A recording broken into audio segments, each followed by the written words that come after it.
Good evening, ladies and gentlemen, and welcome to the Joint Transportation Board. And it's a very special Joint Transportation Board this evening, as I'm sure many of you have been looking forward to. It's our annual parking review, the highlight of the annual calendar. If we do require any extra space in the public gallery, I think we can get some folding chairs put out. I do have an announcement to make earlier on. Not an announcement, really, just some housekeeping. There is no fire alarm planned for this evening. Should the alarm sound, that is not the alarm, by the way, that's the works going on the plaza outside. Should the alarm sound, please leave via the nearest available emergency exit. Two of the closest exits are through the glass door behind you there and through the double doors on the riverside behind you. Please muster at the Tower House car park, which, if you're not aware, is over there. Members of the public are welcome to make their own recordings of the meeting using whatever non-disruptive methods they think are suitable. This meeting is being minuted, streamed and recorded, and I would like to remind everyone present that this meeting is being filmed and made available to view live and archive form on the Council's website. If you are seated in the public gallery, it is possible that the cameras may capture your image. If you wish to avoid being filmed, it's recommended you make a member of staff aware and they can direct you to where to sit so you won't be picked up by the cameras. Final piece, the Westgate Garden gates on the riverside are locked at sunset, which was about an hour ago. So members of the public must leave the Guildhall by the side door. Thank you very much. So John, do we have any apologies for absence? We do. We have apologies from Councillor Mackenzie and Mr Bailey. Lovely. Any substitutes? No substitutes. Wonderful. Do we have any declarations of interest from members? Mr Brady. I have an other significant interest. My mum lives on Glen Iris Avenue. I worked with residents on that proposal, so I will not join in the debate or vote. Thank you, Mr Brady. Anybody else? Oh, yeah, man behind the review who's done all the hard work to bring it tonight. So thank you for coming along. We shall hear more from all of you in a moment. Next item is minutes of the meeting held on the 21st of October 2025. I think we can take this by general assent. Is everybody happy that they're a fair record of the meeting? Thank you. By general assent, that's covered. We're rattling through this now. So we do have 5 public speakers this evening, but what we will do is we'll ask them to come to speak on the specific item that they have come to address us on. With that in mind, however, I understand that Councillor Carnac wants to speak on the next item, but has been slightly delayed on the way here. So what we might do is, shall we take the items 7 and 8 out of order if everybody's happy, to give Councillor Carnac time to arrive to do item number 6. Are we happy by general assent to bump item 6 to item 8? Lovely, thank you. In which case, Kevin, it's now your time to shine on the Highways Works programme. Thank you. Thank you, Chair. As always, the Highways Works report is an information paper. If anyone has any questions or queries relating to any of the context in it, please let me know. I'll try and answer what I can. If I can't, then I'll obviously come back to you with some answers on it. Mr. Soul. Thank you, Chair. Thank you, Kevin. Just a couple of points. On the items on developer funded work, I note that the Windsheep gyratory scheme isn't on there, and I thought it might have been. I wonder if you can give us any sort of update on the progress on that gyratory scheme, but also how it links in with the timing of the link road as well and the slip road. And then also on the item on road markings, you and I previously discussed white lines all the way down the Eden Valley, and you'd hoped it might happen in April or May. It's not on the schedule. I just wondered if you know whether that is going to happen. Thank you. I'll start with the easy one, the white lining. What you see on this list is capital lining. So it's the large lining investments across the county.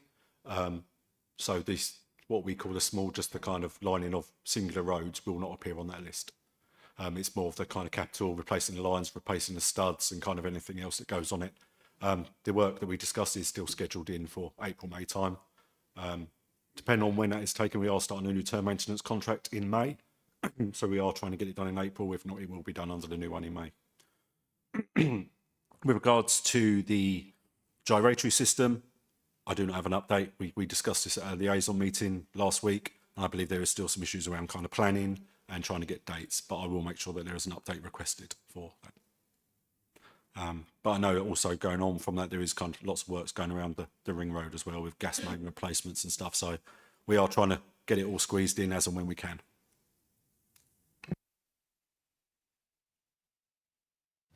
Councillor Campbell. Thank you, Chair. Could I ask a question about the Surrey Link Road, please?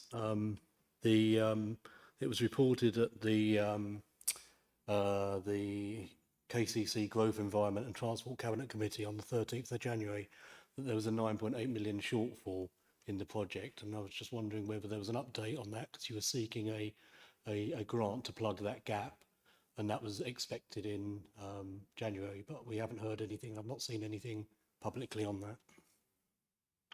Unfortunately, I'm not able to answer that. Surrey Link Road's not in my kind of ownership, but I will speak to the major projects team who are running it, and I can kind of report back on that for you. Thank you. Councillor Thomas. Thank you, Chair. Forgive me if I've missed it. Is there any update on the 299 Thanet Way speed restriction to actually being put back on it? And the reason I bring it up is I do think it's quite dangerous is the wrong word I want to use, but it is used by the police, the fire brigade, ambulances, and it is quite dangerous to drive at those speeds in certain sections of Thanet Way. I just wonder if there's an update on it, and also it's a frustration for my residents coming back to Herne Bay, and it just dropped to 50. Yeah, an update on that, please. Thank you. Yeah, I mean, the speed limit itself is for the safety of all road users. So in a normal modern day car, you probably won't feel much difference when you're driving along it. Obviously, our concern was around motorcyclists and for lorry drivers. We'd witnessed where there was concerns. The works are scheduled in for June through till September. So they're going to kind of be resurfacing certain sections of it. I think it's going to be done in 4 sections, and it will be overnight closures. So it is planned, and once that work has been completed, it will be returned to a national speed limit.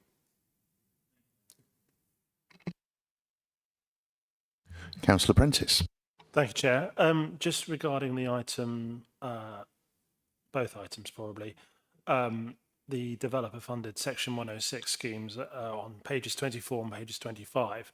There's an item about investigation and initial designs for road widening for part of Military Road with a junction with the Chaucer Road and Tortle Road roundabout. Is that intended to complement the widening of Chaucer Road and the link through to Buffs Road, which I know, sorry, I can't see, which is a developer sort of commitment, which we don't yet have a timescale for, because obviously that will be quite an important route through that part of the city. Is that something that's been looked at as a whole? Again, I'm not too sure about the kind of context of that for there, but I can certainly find out and I can report back to you. Good, thank you. Councillor Watkins. Thanks, Chair. Hi, Kevin. I noticed that for a couple of the pavement improvement projects, you'd put down that they're currently proposed for financial year 25-26, and given that that's only 2 weeks of that left, it doesn't fill me entirely with confidence that they'll be done in that time frame. One of them's actually in my ward, but I don't expect you necessarily to tell us the exact update. But given that those ones are, yeah, I mean, we're 2 weeks from the end of that time period. But maybe you could just let us know after the meeting on an email just what's happened to those ones there, Rowland Drive and St Alfred's Close. Thank you, I will do. I don't know whether that was a typo and they should have been changed to 26-27, but I will certainly find out and I can let you know.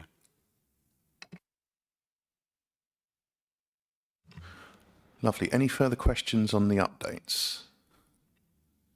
Good stuff. What I might suggest then is on that basis that the questions asked this evening that we ask for, where possible, an update on the Wincheap gyratory and potentially also the A2 off slip, wherever that may come from, the Sturry Link Road.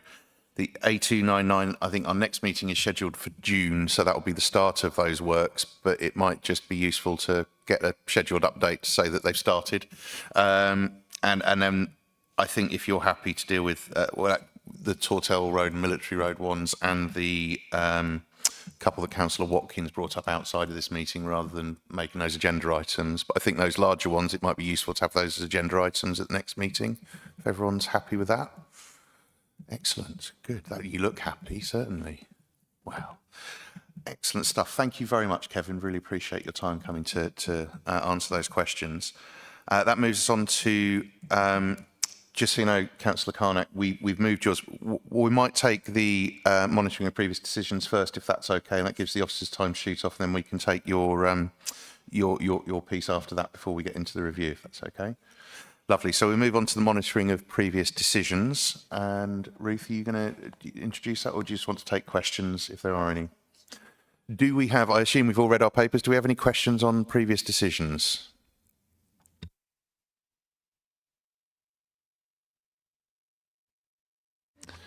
Oh, Sorry. go on, Paul. Councillor one- Prentice. Thank you. I just wondered if there was a delay with the works on Gas Street. So I know that there's been a lot of work going on with the Levelling Up projects. In the paper, it said that they're scheduled to start in September 25 and run until spring 26. I just wondered if there's a bit of a delay there, because I go through quite regularly and notice there hasn't been any start to works there. I think those works in Gas Street are the last ones that will be completed. I know that the Luff team, it's slightly separate from the work that I do, but they're working in a number of locations all at the same time. And the works to the Westgate Square, for example, which have a much more wider impact on the travelling public, they were the focus of attention, and then the works to Gas Street will follow. So I think that I probably put that timescale, thinking that everything would have to be completed by the end of March 26. Sorry, but we have got a bit of overspill into the next financial year. And if you want a proper update from the Luff team, I can get somebody to write to you. I have seen an end date for, because the Gas Street works part of the works to the castle, which have taken slightly longer due to bats, I think was one of the main issues. There is a date there for the completion, and as Ruth said, it is one of the last ones, but we can find that and dig that out for you pretty quickly afterwards. Thank you. Anything else on the previous decision updates?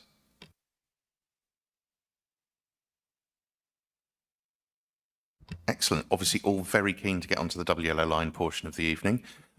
In which case, we shall move on to the previous item 6, which is now item 8, which is the Richard Street and Dolphin Street one-way system. I'd like to invite Councillor Carnac to come and speak on that. Thank you.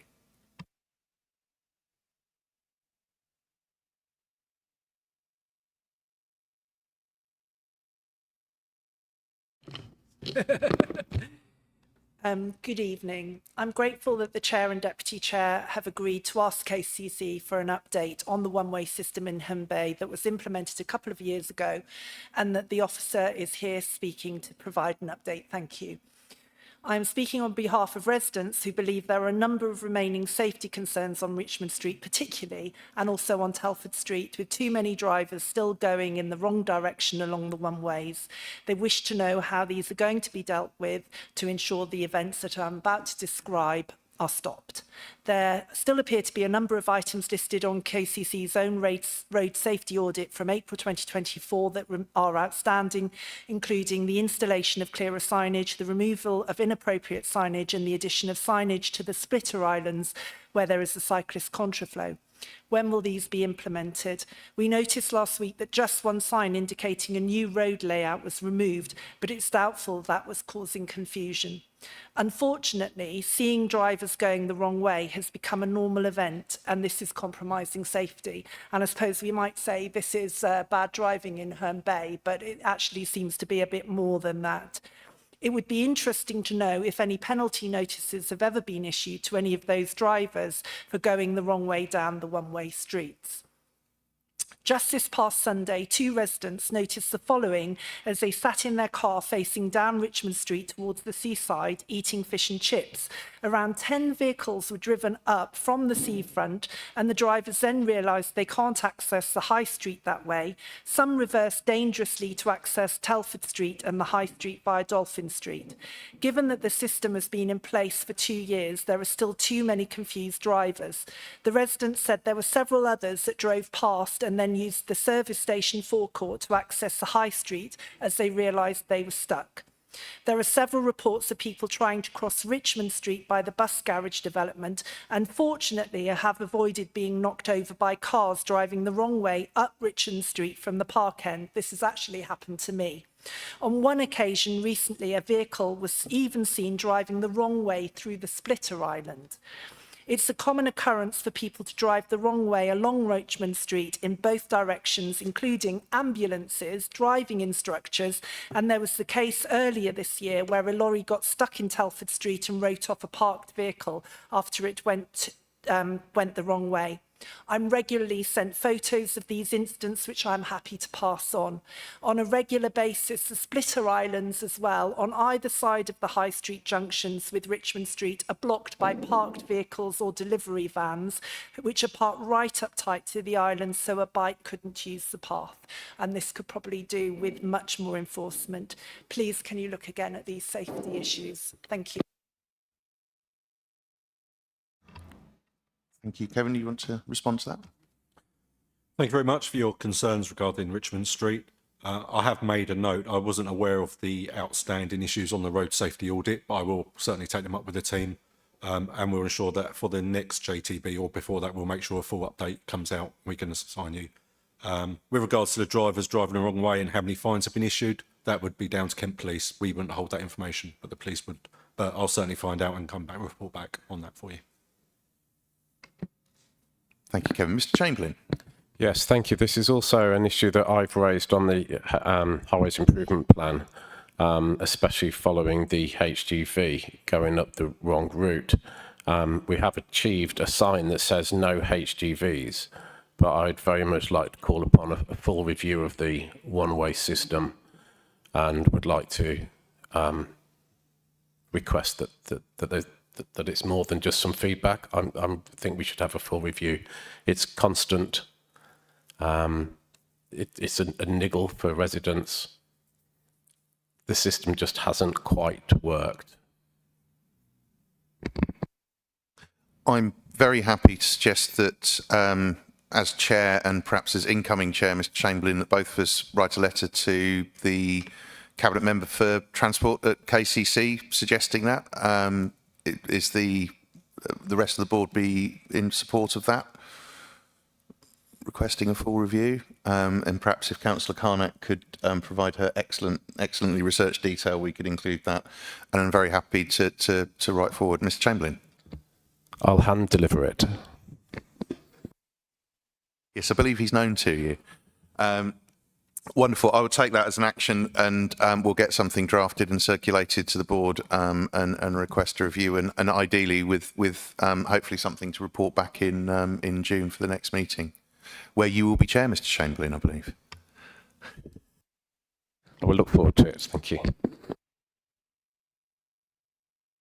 Very well. Do we have anything further on that particular item, or anything further before we go into the that officers might want to discuss before we go into the parking review? In which case, I think Kevin and Ruth, if you don't want to stay, you're more than welcome to depart now, or if you would like to stay, you're more than welcome to.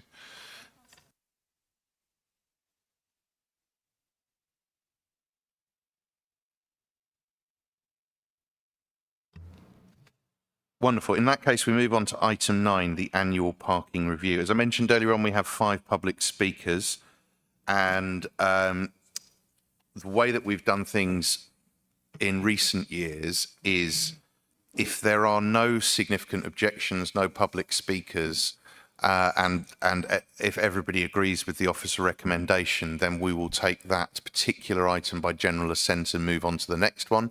If at any point anybody wants to raise a question or raise their hand on a particular item, then we will take a recorded vote on that one. So don't feel that it's something that you can and can't do that we have to race through. Wherever there is a public speaker, we will take a recorded vote on that item, just so that we know what the board's decision is. So without further ado, we shall move on to the Senior Transportation Officer, Richard Jenkins. Do you have some opening remarks for us, Richard?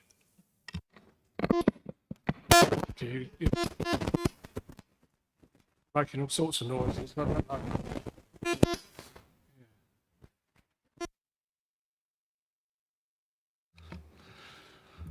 Right, I hope you can hear me on that one.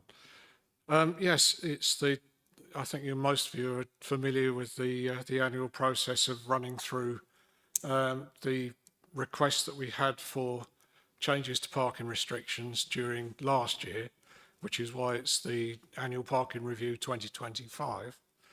And we put most of the requests we received out to public consultation, and every proposal that received objections is included in this report for the board's decision about whether or not to carry on and implement it. Obviously, if there are any questions, then raise them and I'll try and answer them. But I think we can plough on and start working our way through. Wonderful stuff. Thank you, Richard. And I do have to commend Richard for the work that he puts into this, the consultation process, the amount of detail that goes into these meetings genuinely used to take 2 days. And actually the work that's gone into doing this makes sure that residents feel properly consulted. All of the issues have been examined, and it means that the process is very smooth, I hope. In which case we shall move on to the first item. There are 2 points I'll make because these are the questions that come up every year. It is the 2025 annual parking review because all submissions had to be received by the end of December 2025. So these are submissions received during the calendar year 2025.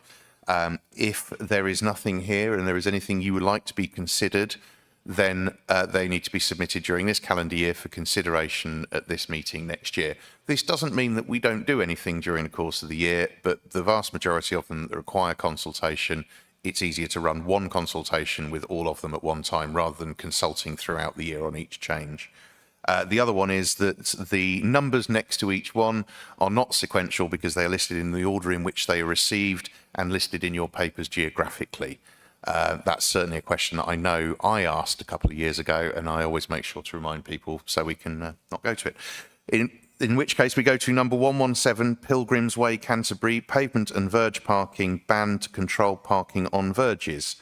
The officer recommendation is to implement. We had 12 people supporting and 3 objecting, and as a result, cars should not be parked on pavements or verges. Can we take that by general assent? Excellent. Move on to number 135, Style Close, Canterbury, changing single yellow lines to double yellow lines. The officer recommendation is to implement. There was 1 objection which was deemed not to be relevant particularly to the proposal and 5 supporting. Do we have general assent to implement? Wonderful. Number 136, Heaton Road and Guildford Road, Canterbury. Extend double yellow lines at the junctions with Hop Garden Way to improve visibility of cyclists crossing. The recommendation is to implement, and a proposal is intended to help encourage users of the cycle route. 7 supporting and 5 objecting. Are we happy to implement? Wonderful. Number 145, Westgate Court Avenue, Canterbury. Extend double yellow lines and timed parking bays at the entrance to the cemetery. There was a slight amendment to this on the basis of the consultation, and that is to shorten the proposed double yellow lines. So the recommendation is to amend and implement, despite the number of objections that are listed here. Most of those were dealt with by shortening them, I understand, yeah? Are we happy to take that to amend and implement? Wonderful. In which case we move on to number 145 St Dunstan Street and Orchard Street, and I would like to invite our first speaker, Mr Buggins, to come to the microphone. Lovely.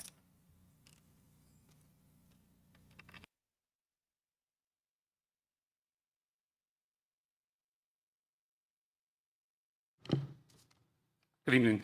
My name is Brian Buggins, and as a St Dunstan's Residents Association committee member, I'm speaking on their behalf to support their plan to help improve the safety of the Orchard Street and St Dunstan Street junction. Our association has around 100 members. It's important to note that this issue has not just arisen due to the increased traffic recently due to the Westgate Tower works. The safety of this junction has been a concern of our residents for many years, and it's well documented in our Highways Improvements Plan, which we regularly review with our councillors. Currently, outside peak hours, vehicles can legally load and unload, making it essentially a blind junction at times and difficult to navigate safely for all road users and pedestrians. The proposal before you is to implement a loading and unloading ban at all times around the immediate area of the junction. This will improve visibility at all times and legally stop vehicles from obstructing the junction and thus help the safe flow for all road users. Throughout our consultations, we have been fully aware to consider the needs of the local businesses. The existing outside peak hours loading and unloading provision would remain in Orchard Street from Church Street to just prior to the junction. So the area, i.e. the straight bit prior to the junction, the green area here, would remain available for loading, unloading and loading to support the businesses as currently. So there have been 39 respondents in support of our proposal to 7 objectors. So please support our well thought out plan so that aims to address all needs, but ultimately will improve the safety of this junction. Thank you. Thank you, Mr Buggins. The recommendation here is not to implement, despite the strong support. And what I might ask Richard to explain slightly quickly, and then we can take some questions from the floor. So bear with me. Thank you, Richard. Thank you, Chair. The issue, more than anything, about this particular proposal is around its practicality. It's very, very unusual to have a loading ban in a road, which is during the rush hour in part of it and 24 hours a day in another part. It means that we've got to be very careful to try to indicate with signs to drivers which restriction applies in which part of the road. And it's very, very difficult to do that. One of the big problems is enforcement. If we issue a penalty charge notice to someone who's parked where they shouldn't be, contravening the loading ban, for example, they have the opportunity, if they wish, to appeal that penalty charge notice. And one of the main grounds that the adjudicators give when they cancel penalty charge notices is that the signs were confusing for drivers and it wasn't clear what the restriction is. And I think if we were to try to put in the proposal as requested, that this would become a huge problem for us. I understand that there are problems with congestion, particularly at the moment. But I think that we have to consider the fact that it's, even in St Dunstan Street, the loading ban only applies at peak times. And there's only 1 or 2 places in the city where we have a full-time loading ban. And it's very important to be proportional to the problem. And to choose one particular part of one particular road to impose a full-time loading ban does seem somewhat excessive and out of proportion.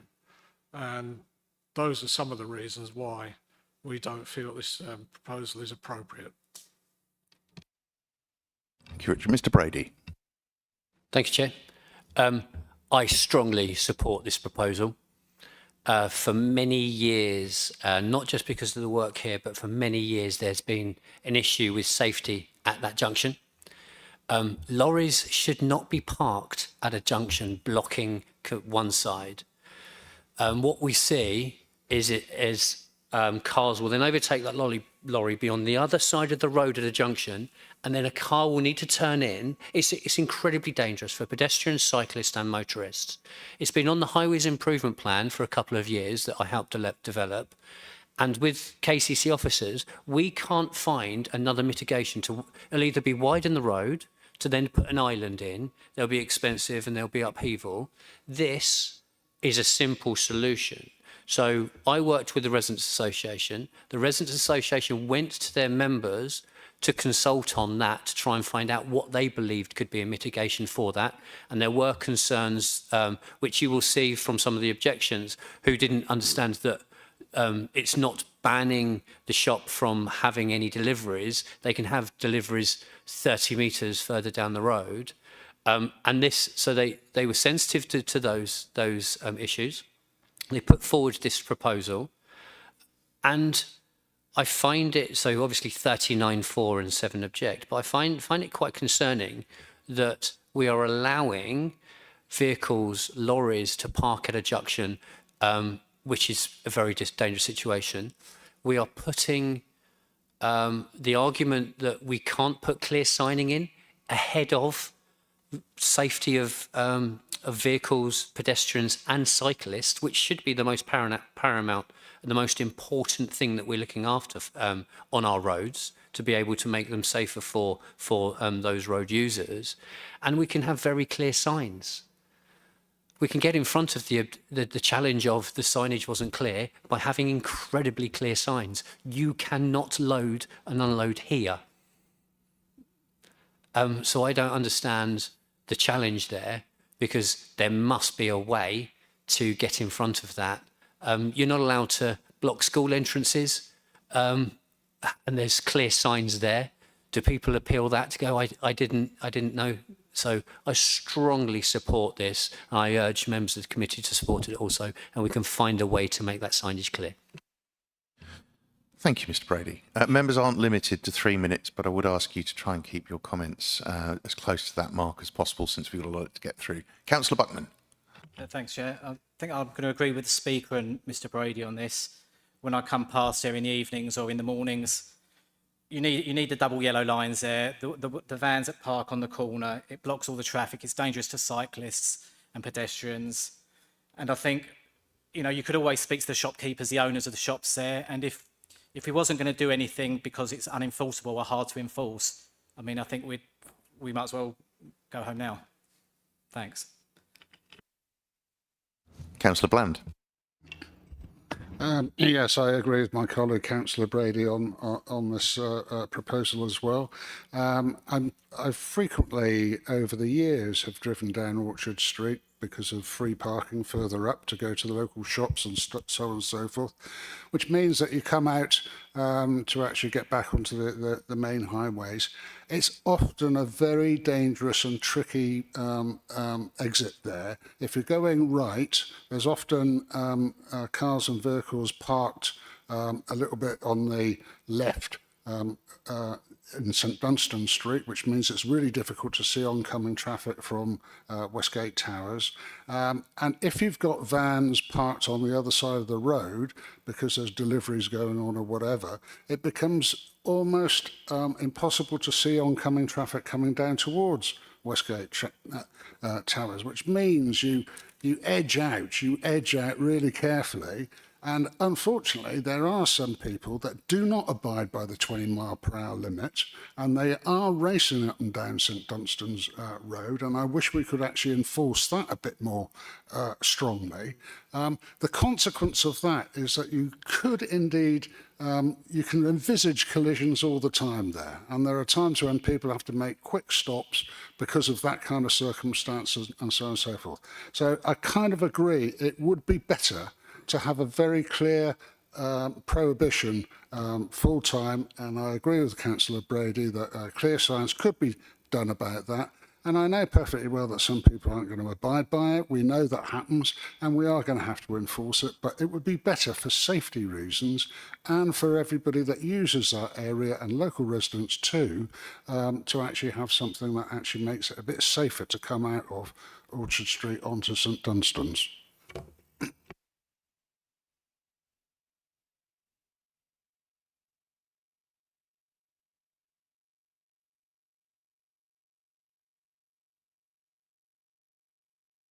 Just seeking clarification that although the issues here are that it might not be clear that there's nothing sort of legally stopping us proceeding with this if that's the decision of the board. Do we have any other speakers on this item? Mr. Sol. Can I just ask for some clarification, Richard? What would be your proposal? As I know you say it's going to be difficult to mark this up. So if you're just looking at how the road is painted, I assume there's not much difference. You're looking at what signs are up on posts, are you, to indicate what you can and cannot do, and how do you, how would you know, if this was implemented tonight, if we did vote for it, how would you do it to the best of your ability to make it obvious? Yeah, thanks. That's the signs and road markings that we use are stipulated by the Department for Transport, and they would be black and white signs on posts with an arrow pointing which way the restriction is. So if there was a boundary, there would be two signs with an arrow in each direction describing what the restriction was on each part. And then the other thing is that wherever there's a loading ban, there are yellow stripes on the curbs to indicate that. And where the restriction applies 24 hours a day, there would be double markings. Everywhere else they would be single. But that is the extent of what we're allowed to do. I should declare an interest that I did buy a steak bake at that shop on the way to the meeting this evening, but I don't think that precludes me from voting. I did not park at the junction, no. Do we have any other speakers on this item? If we don't have any speakers, then, John, can we proceed to a recorded vote? It's an excellent point, John. A vote for is a vote to enact the proposal as it was. A vote against is to go with the officer recommendation of no action. So a vote for is to change the peak hour loading ban to full-time loading ban on that junction. A vote against is to go with the officer recommendation to not change the loading ban. Thank you.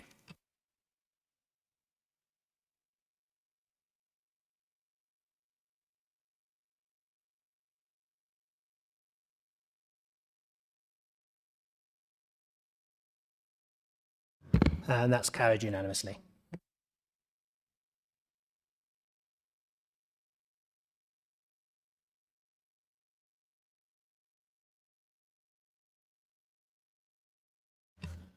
Thank you very much, everybody, for that. We move on now to item number 161, Jesuit Close, Canterbury. Extend the yellow lines to improve access for refuse collections. The recommendation is to amend and implement. Yes. Oh, sorry. You're absolutely right. I apologise. I've missed Bishop's Way, item 159. Double yellow lines to keep the entrances to the car parks clear. The officer recommendation is to implement, and there were no explanations given for the objections on this one. There were 8 supporting. Do we have, are we happy to take the officer recommendation to implement on this one? Wonderful.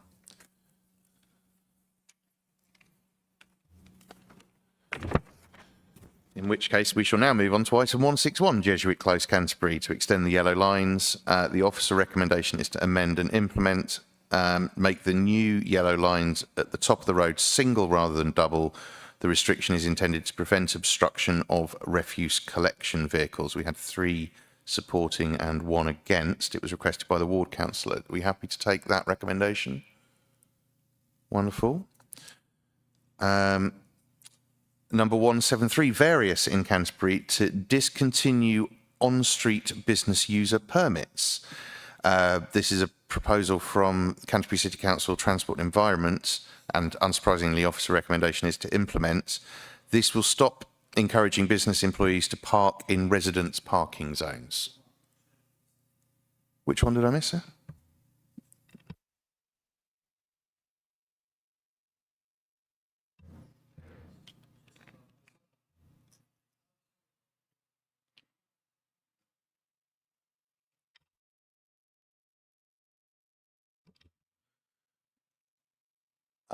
Do you want to briefly explain a little bit more detail on this one and where this is from, or do you not? Yeah, thank you. We get so much pressure on the resident parking zones. We've always got a waiting list. There's always complaints that there's not enough spaces, even when people have got a permit, there's not enough spaces for them to park in. And we're trying to tighten down on illegal use, if you like, of the permits by people who are running Airbnbs and advertise free parking. We're clamping down on that. And to be able to own a business and then park your car in a resident parking bay seems to go against the grain of what we're trying to do to make the city parking bays available for residents only. People could still park for the length of time. The city centre is resident only parking, and then there's 2-hour parking and 4-hour parking. So businesses that need to come and go do still have that option of being able to park for the 2-hour or the 4-hour time limit, but just not to leave their cars there all day long. And it was my proposal. Mr. Sole. How many business user permits are there at the moment, approximately? And is there a financial impact on the council? Do users pay for these permits? And what's the financial impact if we don't sell these? That's rather embarrassing. I actually don't know. I'm ever so sorry. I'd like to remind Mr. Sole he's here this evening as Kent County Council member, not as Canterbury member for finance. Ms. Nolan.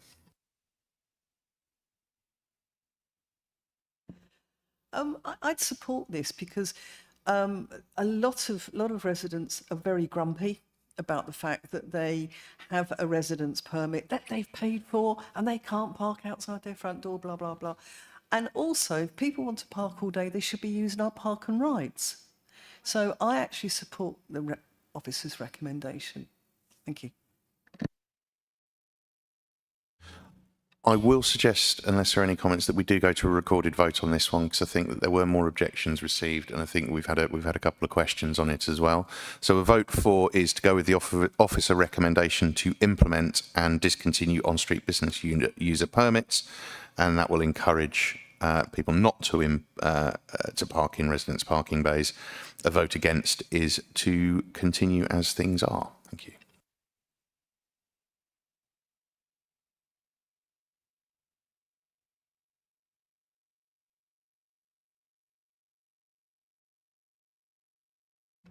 And that's carried, 9 in favour and 3 abstained. Now we move on to number 188, Church Street, St Paul's, Canterbury. A loading ban at the lower Bridge Street end to allow vehicles to turn. This was suggested by a business proprietor. The officer recommendation is no action. There's inadequate justification for the proposal. There were 3 objections and 8 supporting. Do we have any comments on this one? Yes, Councillor. Yeah, Councillor Prentice. Thank you, Chair. And I'm interested in my colleague, Councillor Nolan's comments on this one as well. I'm agnostic on this proposal, and if there's no justification for changing, then I'm happy with that. It's actually relating to the area outside the church, which has double yellow line. Sorry, it has a no waiting line outside the church, which obviously relies on things like wedding cars and hearses. and I wonder if we could have a short section of double yellow lines outside the church. And I recognise that might need new drawings, but it would be a very simple change. And I'm just interested in Richard's view on that, and whether that's something that's possible. I've yet to hear what Councillor Nolan's got to say on it as well, so probably wish to hear other people's views. In which case, Ms Nolan, could you do your mic, please, Paul? Yeah, sorry, Councillor Prentice, we haven't sort of pre-discussed this. Fight, yes. So basically, I think we should leave it as it is. I find it very confusing. I know that people find it very confusing. And I think to have a proposed loading ban at all times at that part would just not work at all. It's a very interesting piece of road, which now is part of the Longport cycle path. And I've often wondered who has the right of way on it, because it seems as you come up Monastery Street, there's the stop lines. As you come up Church Street, St Paul's, there's the stop lines. And as you come round from Longport, the stop line. So I never do know exactly what's going on. I find it a confusing piece of the street scene anyway. And I think to have a proposed loading ban at all times will just further complicate what is a very complicated thing anyway. We do have businesses there, of course. We have a business on the corner. I'm not sure of the present situation with what was the restaurant. So I'm not sure what that's doing at the moment. But we have a very active business on the corner, which would need to load up. Councillor Prentice has already made mention of the church, which is very busy, has lots of things going on. And of course, opposite, we've got the Magistrates' Court as well, the entrance to the Magistrate Court. So I think we should just leave well alone, personally.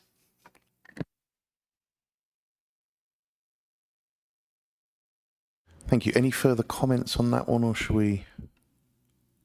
Yes, Councillor Prentice. I'm just wondering if Richard could respond to the point about the double yellow lines outside the church. It's just about access for vehicles outside the church, basically, or Ruth, whoever it is. Thank you. Sorry, I'm not quite getting what you're saying. That there is a short length of single yellow line, so changing that into double yellow lines, that's something we could look at. We can't deal with it as part of this, but what we can do is we can make that a proposal to go in the next review.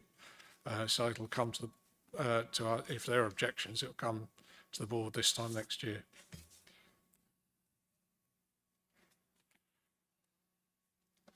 Yeah, I think there are double yellow lines where the loading ban is suggested, and outside the church is permit holders for the church. And I'm not sure there's any, but I think that could be something. It feels like a completely separate proposal to do that, and I'm not sure that we can do that without consulting on it this evening. So what I will do is suggest that we move to a vote on the substantive issue.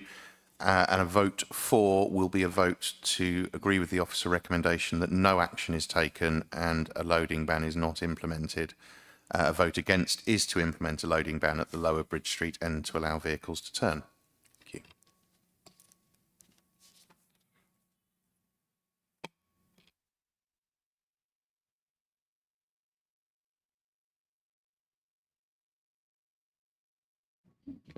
And that's carried, 9 in favour, 3 abstained.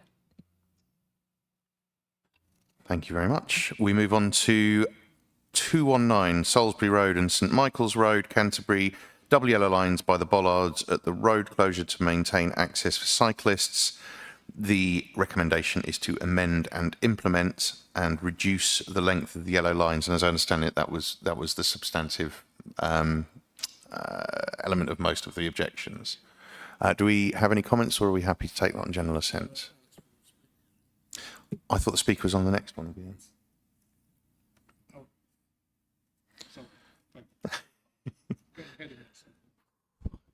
Are we happy to take 219 Salisbury Road and St Michael's Road by general assent? Wonderful. In which case, we'll move on to item 220 Stevenson Road, and I'd like to invite Councillor Beth Forrester up to speak.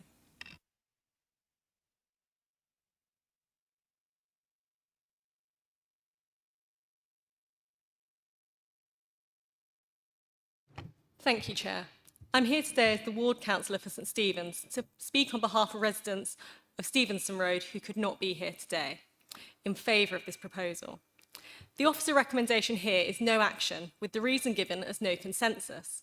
But we submit that the reason given is not rational, as it's true there are more objections to this proposal than the responses in support, but this was also the case for Westgate Court Avenue, 145, which had 10 against and 3 in support, which, while less numbers in total, has approximately the same ratio for those in against, with actually, for those maths fans, a slightly greater opposition ratio for Westgate Court Avenue. In both cases, we submit that not all comments are relevant to the proposals, and the Westgate Court Avenue Westgate Court Avenue proposal was amended to address the concerns of objectors. Stevenson Road was not. Many of the objections to Stevenson Road are based on the movement of parking from Stevenson Road and the possible knock-on effect of cars then parking on Laycroft Close. They do not appear to be objections for the proposal per se. It's not clear there is evidence for this hypothesis, and it was not the intention of the residents expressing concerns about Stevenson Road to impose restrictions on or impact Laycroft Close. We submit the objections from residents in Beaconsfield Road are unjustified. There's an adequate parking on this road. There are no line restrictions for nearly the entire length of the road, and it's difficult to therefore understand these residents' objections. Yes, it's correct, as objectors note, there have been 2 sets of building works in the Stevenson Road area, but these are not permanent. Building works will end, and so this temporary arrangement should not form part of your consideration on what will be a permanent decision. To discard the whole of this proposal for the road without evidence for consideration of amendment is disappointing to my residents. The case put to the council was based on the narrow part of Stevenson Road, just by the roundabout, just after the existing double yellow lines. This is a one-way area. Cars parking in this space are causing problems, with cars knocking down walls, trying to turn around as they realise they cannot exit the road. And they have limited turning room due to cars parked on both sides of the road. There is an additional difficulty currently for residents in accessing and particularly reversing in and out of their drives, given the cars parked outside, and this causes a risk to other drivers and pedestrians. We would therefore ask the committee to consider a revised proposal for a reduced extension to the existing single yellow lines to be made doubles, but to be extended only at the narrower part of the road across numbers 2, 4 and 6 on both sides, to be approved, leaving the remainder of the road markings up to and including Laycroft Close as they are. Thank you very much for your time.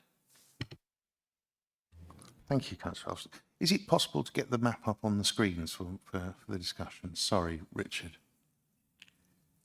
Do we have anybody that would like to speak to this one? Okay.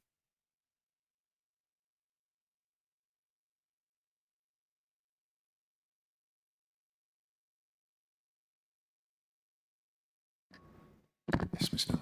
I'm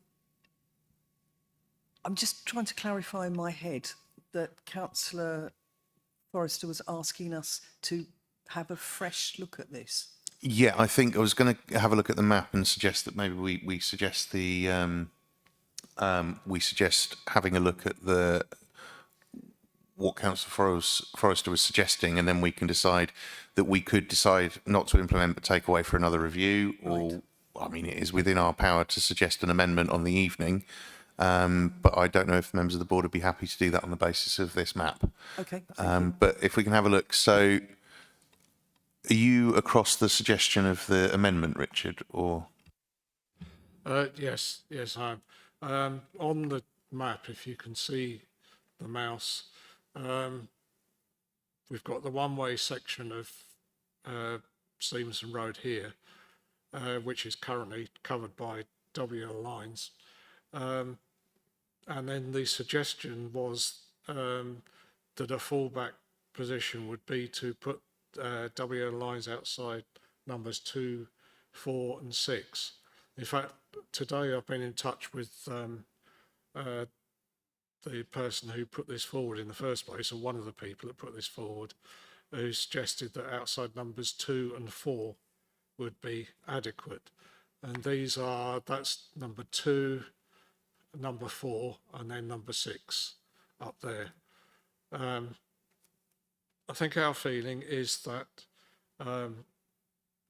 given the other roads in the area, there isn't a huge difference between this road and other roads on the estate. We take the point about people turning, and maybe that could be considered with an amended proposal, but generally it seems a little bit excessive and out of proportion to have the whole of Stevenson Road covered by yellow lines when it is just a residential road.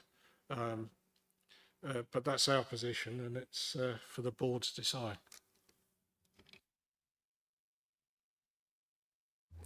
Is there any appetite to propose an amended?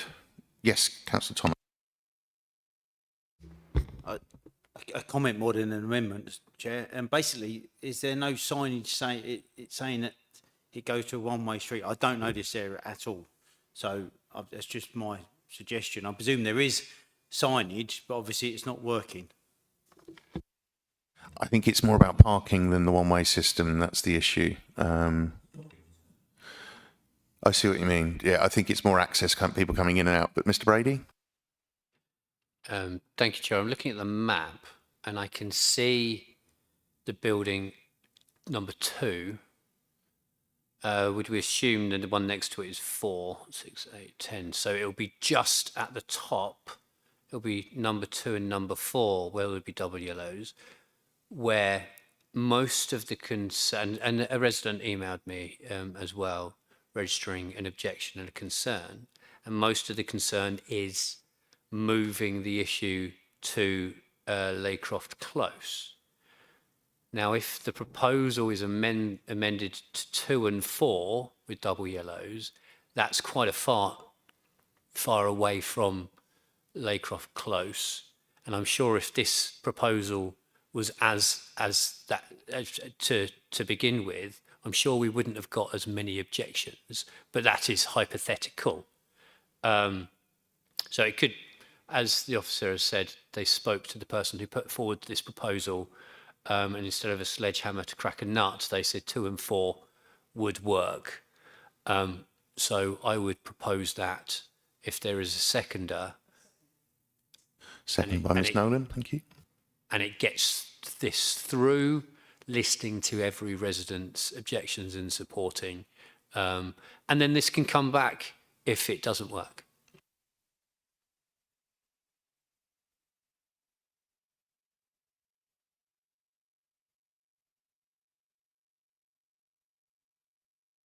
I'm just checking process. So if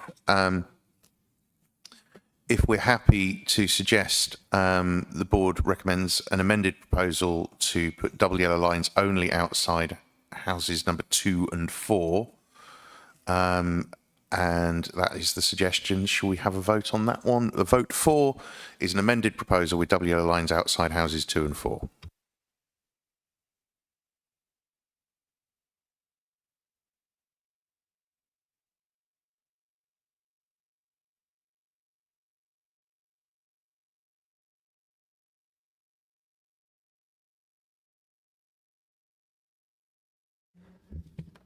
That's carried, 10 in favour, 2 abstained. I'll try and bring it up on the screen.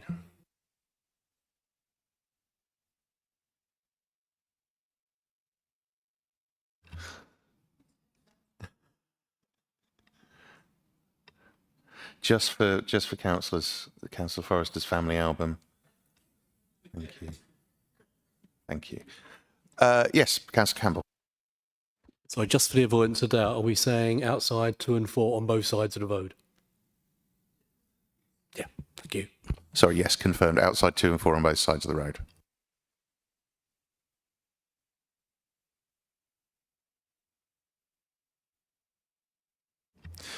Thank you very much, everybody. Thank you, Councillor Forrester, for speaking. We move on to number 221, Birdcage Walk, Canterbury. The proposal is for double yellow lines to keep the footpath clear. The recommendation is to implement. There were 9 in favour, 1 objection with no reason given. Are we happy to take that by general assent? Lovely. Number 227, Glen Iris Avenue and Glen Iris Close, Canterbury, rationalisation of double yellow lines pavement parking ban and a pavement parking ban. The recommendation is to implement. There were 16 in favour and 9 against. And generally, where it comes to a pavement parking ban, we usually find that we're in favour of implementing those where they don't already exist. This is a couple of roads that are very well known to me, and I know this has been around before, but this seems, from my perspective, reasonable. Are we happy to take this by general assent, or would we like a vote? General assent, wonderful.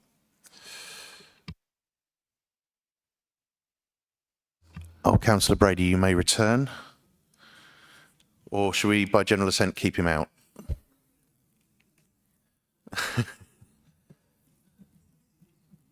Yeah. Sorry, it's actually Mr. Brady. You can come back in. Councillor Brady has to stay outside. Oh.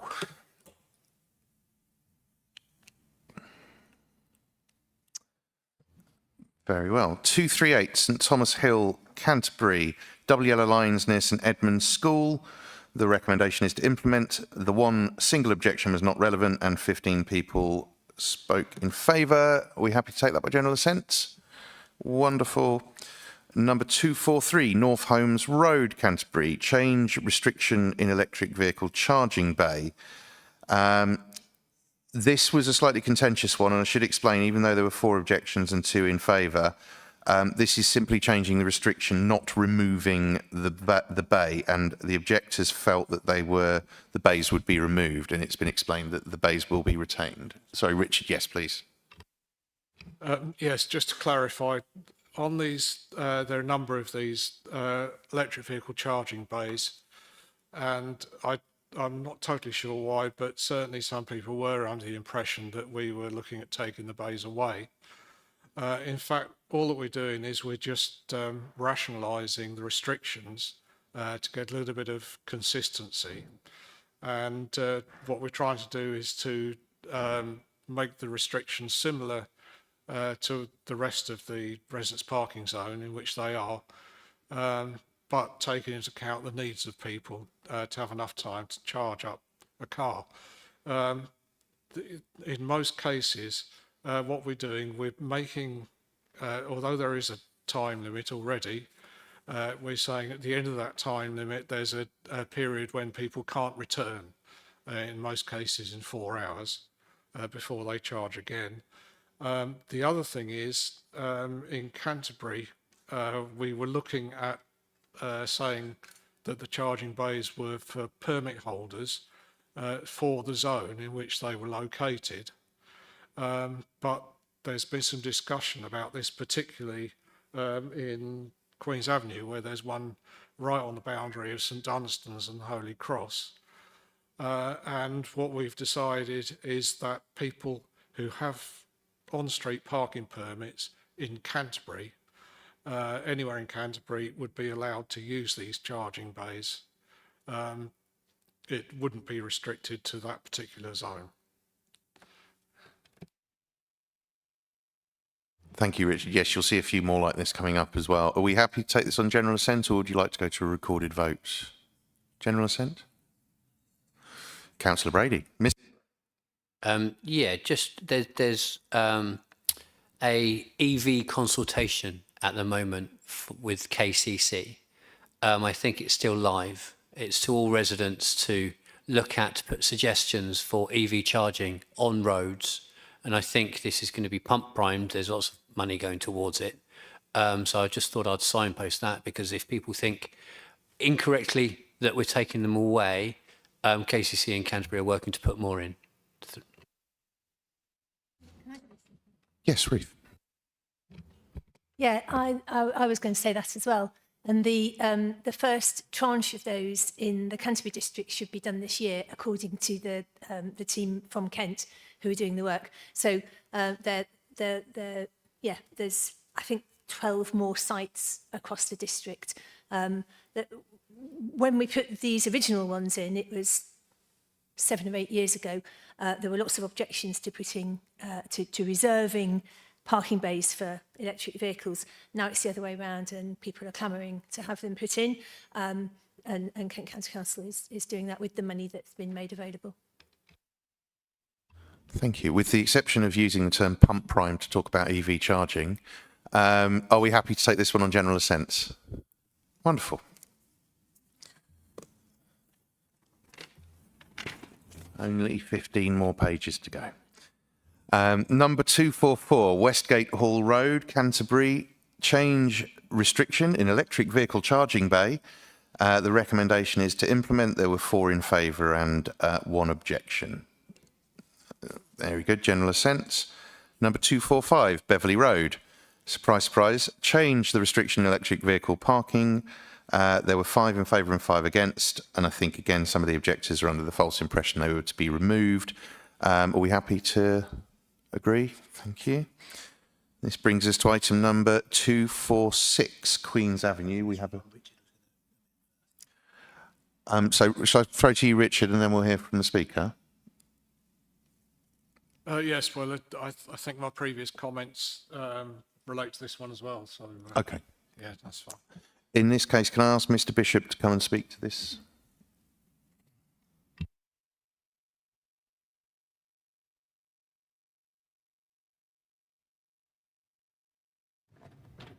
Thank you, Chairman. I just want to be clear. The proposal now is to allow any resident with on-street parking permit to park at Queen's Avenue. Yes, anybody who's holding an on-street permit that applies in Canterbury is able to use that bay. Thank you very much. I would have made a whole lot of comments about that, the original proposal. I'm happy with what we've been. In fact, I would have proposed that at the end of what I was going to say. So I'm happy with that. I don't need to say any more. Thank you. Just to clarify, it's if they're charging their vehicle. It's not any permit holder. It's an EV plugged in That's charging. even better because I have a hybrid. So. Thank you, Mr. Bishop. And this is exactly what I was talking about when I talked about the hard work that Richard puts in, because I think 3 or 4 years ago, that might have taken 45 minutes at least to debate that item. I've never seen a public speaker come up and go, they're happy, and to walk away without saying anything before. So we've all been a little bit of part of history. As we have had a speaker and now we have had some discussion, I think we'll take a recorded vote on this one, though. A vote for is to go with the officer recommendation and Mr. Bishop's preferred option, the proposal to change those restrictions. Thank you.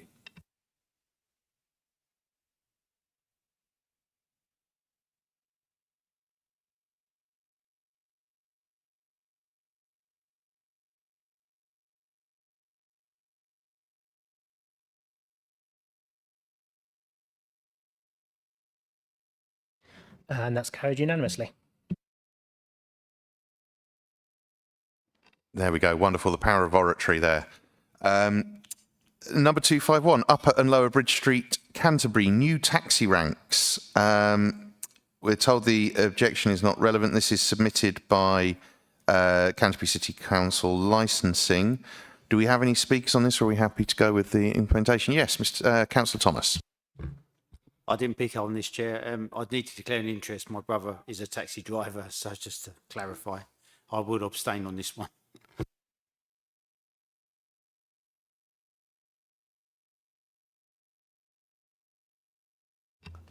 The next 1, 2, 3, 4 items are on taxi ranks. Do you want to go and make yourself a coffee, and we'll hopefully, if there's no speaker, it won't take too long. We'll take them by assent, if that's lovely. Thank you.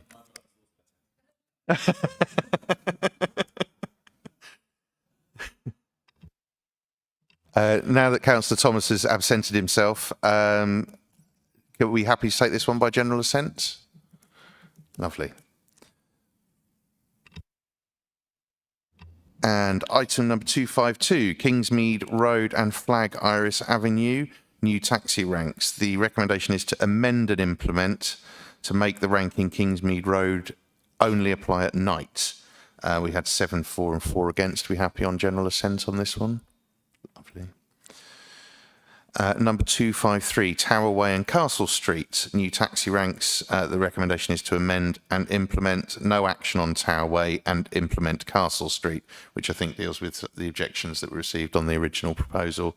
There were 5 in favour and 8 against. Are we happy on general assents? Yep, lovely. And number 254, Northgate, Canterbury, new nighttime taxi ranks. These taxi ranks will only apply at night time when the road is quiet. That's the recommendation, is to implement. There were 7 in favour and 8 against. Are we happy again on general assent for that one? Wonderful. In which case, Councillor Thomas, you may return.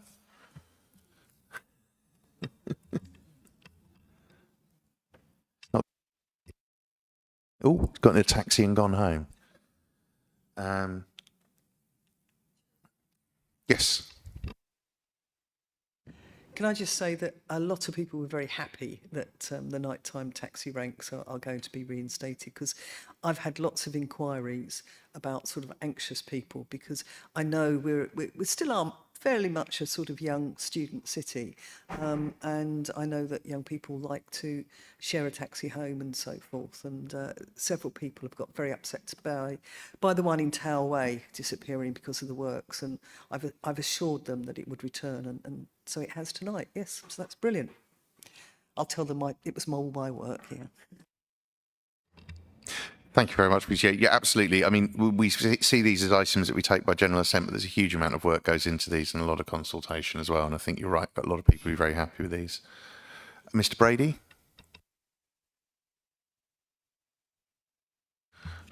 He looked very desperate to speak. I do apologise. Maybe we should proceed without Councillor Thomas. I'm not sure where he's got off to. This is the last one on the Canterbury list, which is Culloden Terrace, Canterbury, parking bay and yellow lines. The recommendation here is no action, as most objectors feel the proposal would not improve the current situation. There were 10 objections and 5 for. Are we happy on general assent to take? Oh, Ms. Nolan. Yeah, and I have consulted with Councillor Prentice. I'm surprised it was suggested, to be honest, because it's a tiny little terrace. Victorian terrace doesn't go anywhere, and I haven't been aware of any problems. So I think we should just leave it alone, really. Councillor Prentice? Yeah, like Councillor Nolan, I wasn't particularly aware of any problems. However, it's one of those things that's probably worth keeping under review for the next review. So I suppose it would be the 2026 review, wouldn't it, that we next get to address this question. Mindful at 25 at the end of the street, there is a new convenience store opening. And obviously, and other members will be aware that that may cause some issues in the future with both delivery vehicles and people. It's a very constrained site, and it might cause issues with antisocial parking. I did read in the comments that one resident of that terrace is having to walk up to 30 minutes to find an unrestricted parking bay. But on balance, I think we should go with the recommendation, because the residents in that particular street seem to sort things out among themselves. But I think it's one of those things, and it's probably like a number of other city centre streets. We need to keep reviewing these and looking at these issues where you've got issues with Airbnbs and so on and so forth, and people taking what are considered residence parking spaces. Thank you. We shall. There are a few on here that have passed tonight that have been through this review before, and different proposals have come back, and residents have changed their views on what will work. So I think that's a really sensible approach. If there are no objections then to the officer recommendation, no action, should we take this by general assent? Wonderful. And I'm glad to see Councillor Thomas has rejoined us, because we're about to move into Herne Bay. So the first one for Herne Bay is number 105 Windmill Road. This is proposed by the Parish Council. The proposal is for double yellow lines to prevent congestion at the junction. The officer recommendation is to implement, and this will help to keep the junction clear. There was only 1 objection and 10 supporting. Are we happy to agree with the recommendation by general assent? Wonderful news.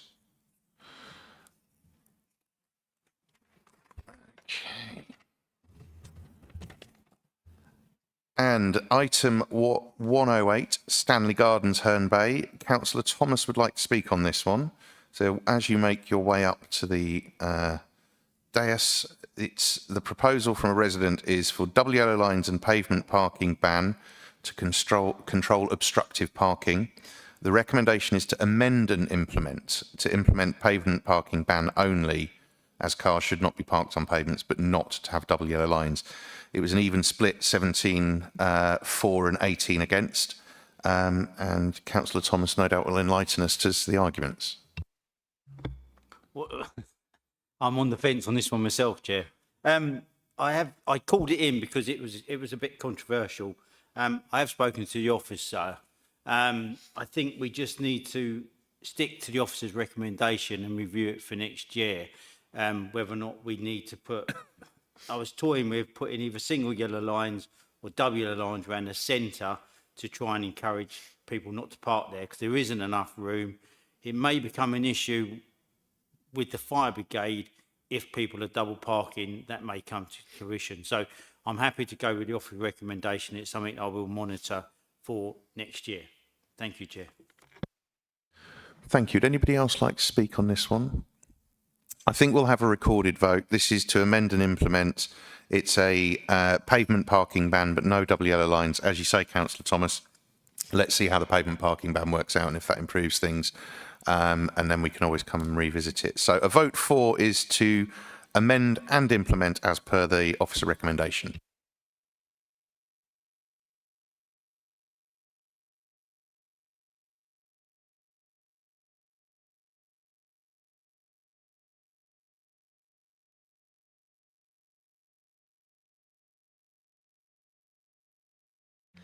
And that's carried. 11 in favour, 1 abstained. Wonderful. That moves us on to number 111, Lindridge Close, Herne Bay. This is requested by the Parish Council. The recommendation is for double yellow lines to control obstruction of the turning head. The officer recommendation is no action. There were 5 supporting the proposal and 4 opposing. There is extensive opposition, including a petition with 15 signatories. And we have a speaker on this item. I'd like to invite Mr. Bull to come and speak.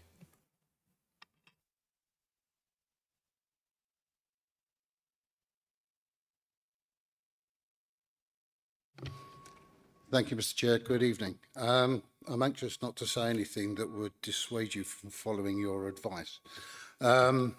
My name is Jeff Ball, and I would like to provide you with some context to help you with your consideration of this proposal. I note that your briefing pack recommends no action, and that's what I'd like you to agree on. I would also point out that I have an email from the Parish Council which says that this is a residence proposal and it was only forwarded as an admin action by the Parish Council. And I've got that email with me if you'd like to see it. I think we can note that in the minutes. Thank you. Okay, so just to carry on, I live at one of the properties bordering the community green to which Lindridge Close gives access. As such, I and my neighbours, and that's 11 properties in total, have no direct road access to our houses or off-road parking. And so we find parking where we can on Lindridge Close and Steed Close. It follows that the imposition of yellow lines in this area would turn what is currently a tricky but manageable parking problem into a nightmare. This is the second time in 10 years 2 different individuals have applied for yellow lines to be imposed. And on both occasions, we, that's the people around the green, have not been included in the initial stage of the process. And we only notice it when a warning sign goes up on a lamppost. Neither were we ever receiving the warning letters about these proposals that our friends in Lindridge Close did. I should also highlight that the increase in parking pressure in this area has been exacerbated by the piecemeal approval of drop curbs along Lindridge Close, which has had a kettling effect on the road parking, again, not recognised in local issues. In short, local geography matters, but does not seem to be recognised at the very beginning of this process. We hope that you will decide to take no action on Proposal 111 this evening. If this is your decision, we'd be grateful if you could lay down a marker so that we might receive earlier warning if this issue should arise again in 3 years' time. Thank you for your time. Thank you, Mr. Bull. Would anybody like to speak to this? Very well. Oh, yes, Councillor Thomas. Sorry, can you just clarify what the officer's recommendation is, please? Officer's recommendation is to take no action, which means not to implement the proposal for double yellow lines to control obstruction, which I believe Mr. Bull would be quite happy with. I think we'll take a recorded vote on this one. A vote for is to go with the officer recommendation of no action.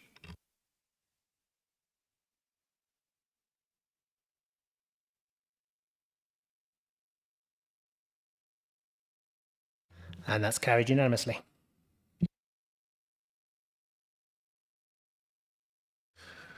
Good stuff. Number 114, Reculver Road and Osborne Gardens, Beltinge. This is requested by the ward councillor. Double yellow lines to prevent congestion at the junction. The recommendation is to implement.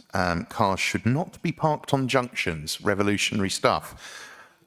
We had 3 people objecting to that, but 38 supporting it. So the ward councillor's clearly done some legwork on that one.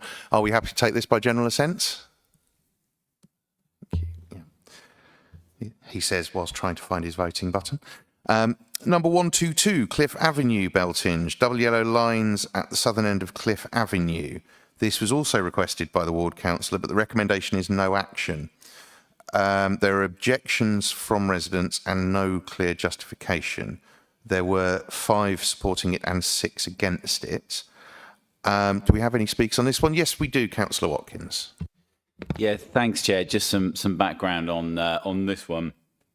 This, I happen to know, came forward via the resident who lives at the bottom of Cliff Avenue, nearer it hits Reculver Road, and it's a tough case. He's quite severely disabled, and although some improvements have been made to that section of the road a couple of years ago, where double yellow lines are put in to generally improve the safety at that junction, which is very poor and should be designed out in future when eventually we hope Kent County Council will do the improvement roads works to Reculver Road.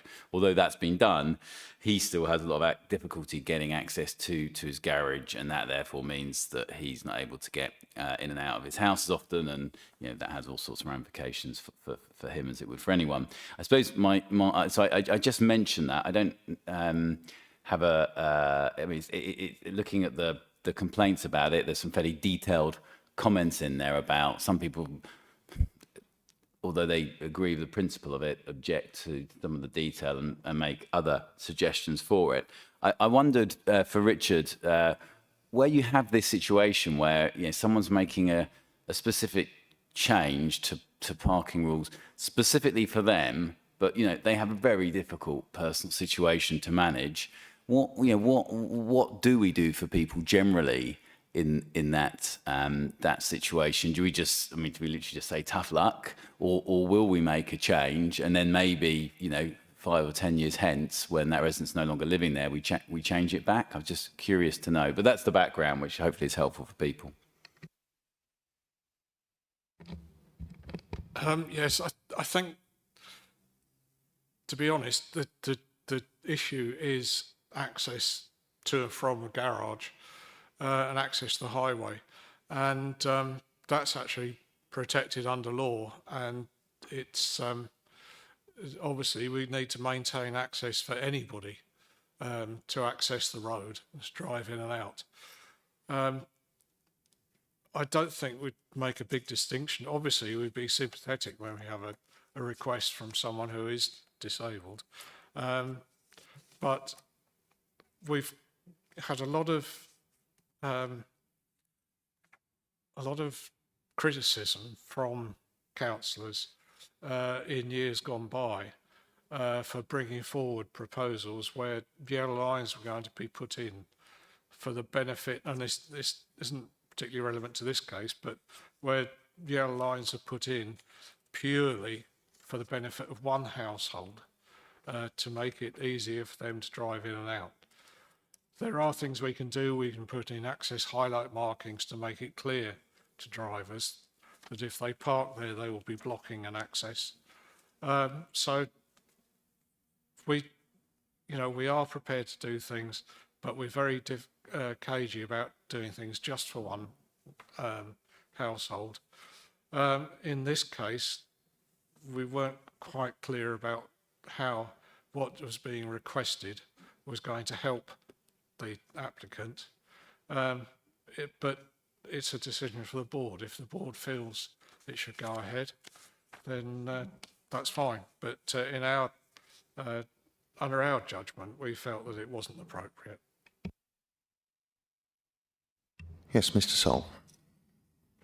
I don't know the area, but I wonder is this a sort of place where it might be appropriate for the resident to pay for a white dog bone to go in, although not enforceable. It could mark the access to the garage, and I think it costs about £90 to have one of those put in at the moment, doesn't it? And if so, would we go back to the resident and suggest that might be something they might want to look at? Sorry.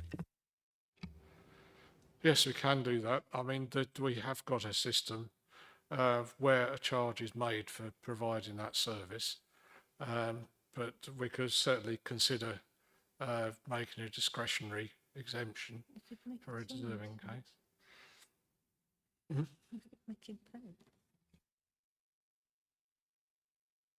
Mr. Chamberlain.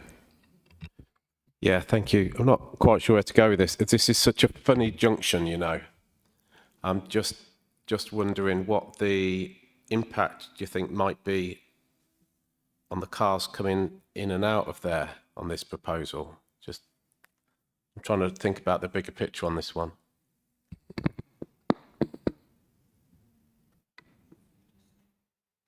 Do we all have our own access to the maps on this one, or do we want to have a look at that on screen?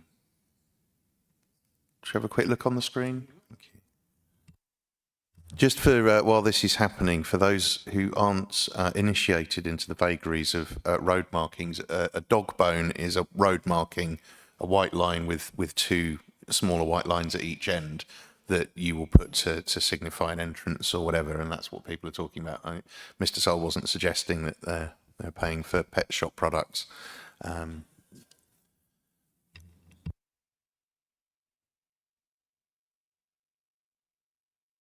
Well, those of us who deal with these things a lot do tend to know that what we're referring to with these things, but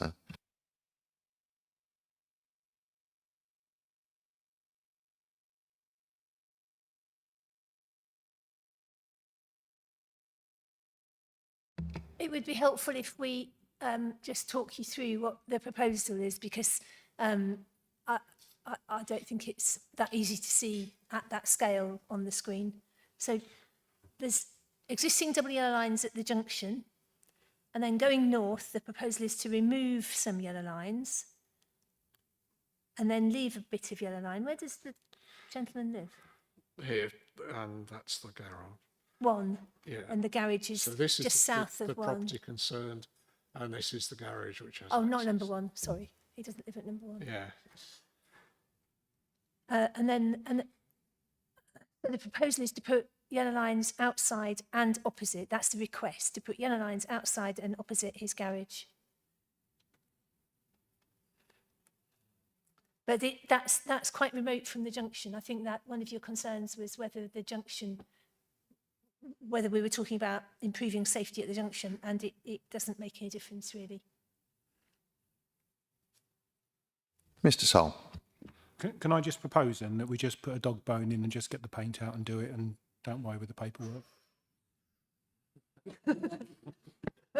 Very brave with the council's finances when speaking as a KCC councillor, aren't you? If you would like to propose that as an amendment, or Ruth going to say you can't?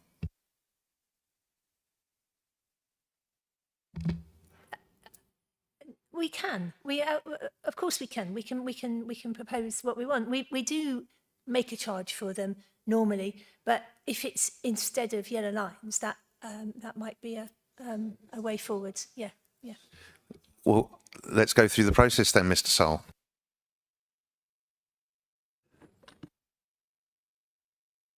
I propose then that we put a white dog bone where those zigzags are on the right-hand side of the road by the garages. Secondly, Mr. Chairman. In which case, if there are no further comments on this, we'll go to a vote for the amended proposal not to paint double yellow lines, but instead to paint a white dog bone as indicated by the amendment.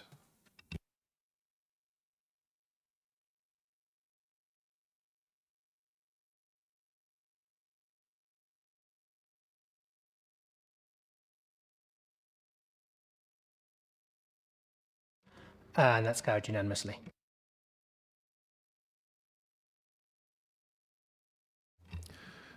Wonderful news. I assume Mr. Sol will be getting a stiff letter from the Cabinet Member for Finance at Canterbury City Council on the back of that one. That moves us on to number 124, Bishopstone Lane and Fairfax Drive, Herne Bay. The recommendation from a resident is to extend double yellow lines near Fairfax Drive to control parking where there is no pavement. The recommendation is to implement. There were 22 in favour and 2 against. Are we happy to take that on general assent? Wonderful.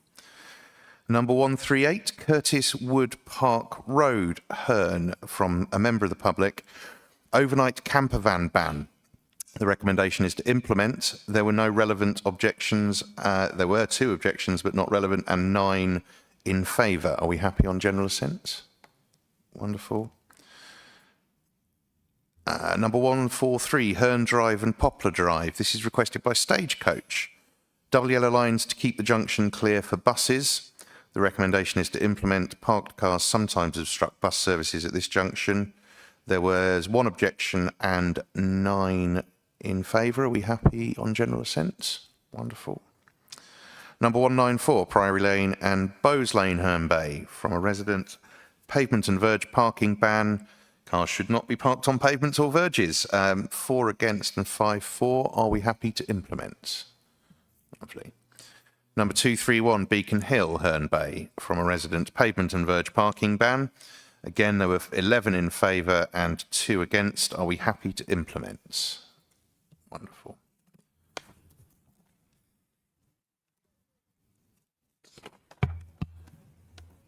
That moves us on to number 233, Greenhill Road, Herne Bay. This is one from the ward councillor.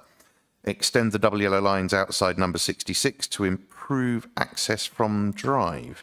The recommendation is to implement. Cars should not be parked where they obstruct an access. There was 1 objection and 5 in favour. Are we happy to implement? Wonderful. And that concludes the Herne Bay portion of the evening. We now move on to rural. Number 109, Risdon Close, Sturry. This is requested by a parish councillor. The proposal is for double yellow lines outside numbers 5 and 6 to protect access to a private drive. The officer's recommendation is no action. There were 10 objections and only 1 supporting. Are we happy to take this on general assent, that there be no action? Yes, good. Number 120, Sleigh Road, Sturry. This is from Canterbury City Council Parking Enforcement for double yellow lines across the frontage of number 10. The recommendation, unsurprisingly, is to implement. The proposal would help a severely disabled resident. There were 7 supporting and 4 against. Are we happy to implement?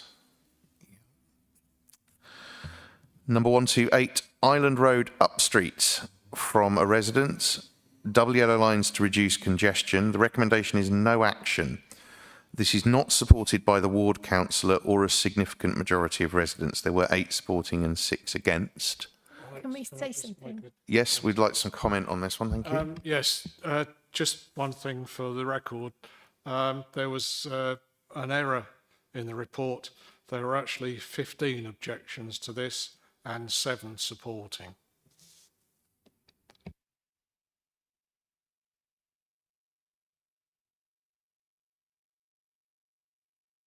On that basis, with that clarification, are we happy to take this one on general assent?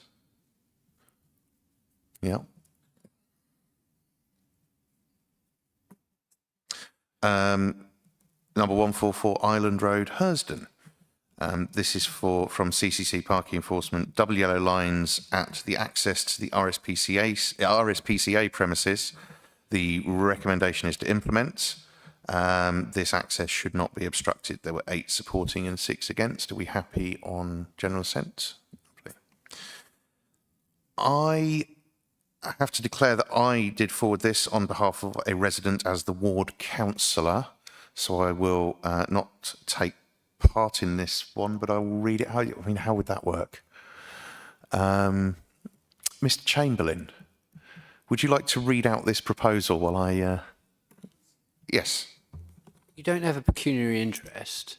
You're just the ward councillor and you're chair here, so I don't think we have to do that because you've just proposed that you're just chairing this meeting. If you're happy for me to do so, yeah.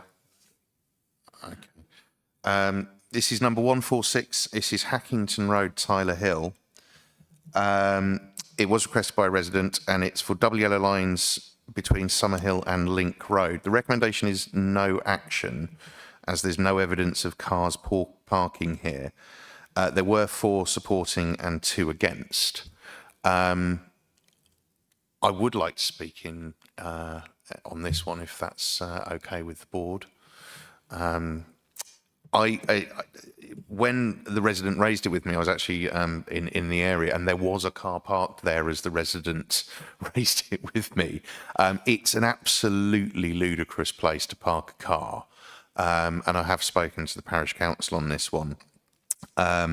Although it doesn't happen very often, it does happen. And when it happens, I don't know if any of you know that, that cars do go around there very quickly. And it has potential to be very dangerous. When raised and discussing with people, absolutely most people go, well, who on earth would park there? But I have witnessed that myself. And I don't know how this would work with the chair suggesting we go against an officer recommendation, but I think that it would certainly, for the residents of that area, that's something they would like to see. So I would vote for. But Mr. Brady. Thank you, Chair. When it says that there's no evidence of cars parking here causing a problem, how long did we take out that survey for? Where did we get that data from? And how do we categorically say there's no evidence when there is a little bit of evidence? It's more anecdotal. I mean, I personally drive up and down that road whenever I come to Canterbury, and it's. I think I've spoken to other people, and I've never met anybody who's experienced that, other than Alex. So. But having Right. said that, if practically no one parks there and then we put yellow lines down, it practically makes little difference other than the cost of the paint, if you see what I mean. If it's not going to make any difference one way, it doesn't make any difference the other way as well. To disturb that many people, then we just didn't think there was a need for it. But Ms. Nolan. In fact, it's an excellent piece of ethnographic research that you have provided us with. Thank you. Not sure that's the purpose of this board. Mr. Soul. Can I just clarify what the problem is when a road... Is the road very narrow? Is that the issue? That what's the problem when cars park there? Because The question wasn't directed at the chair.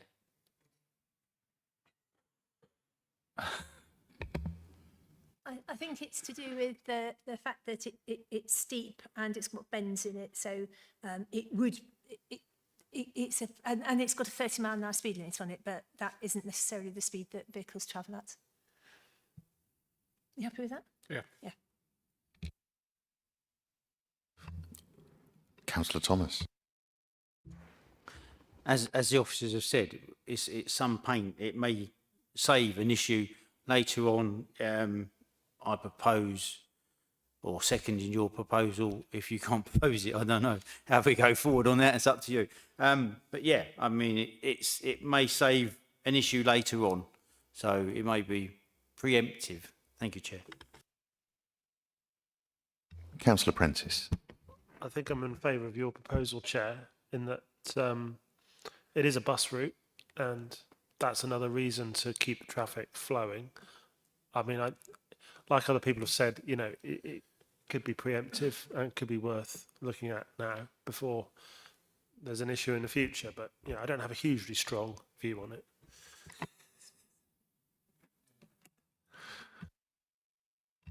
Thank you. Is any further on this one?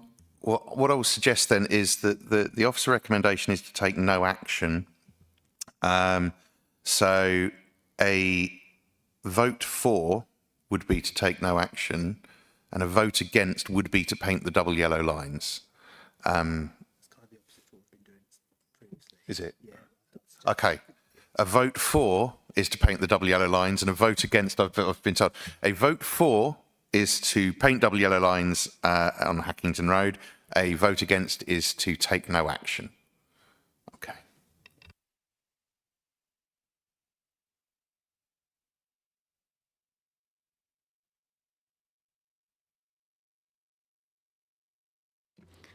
That's carried. 9 in favour, 1 against and 2 abstained.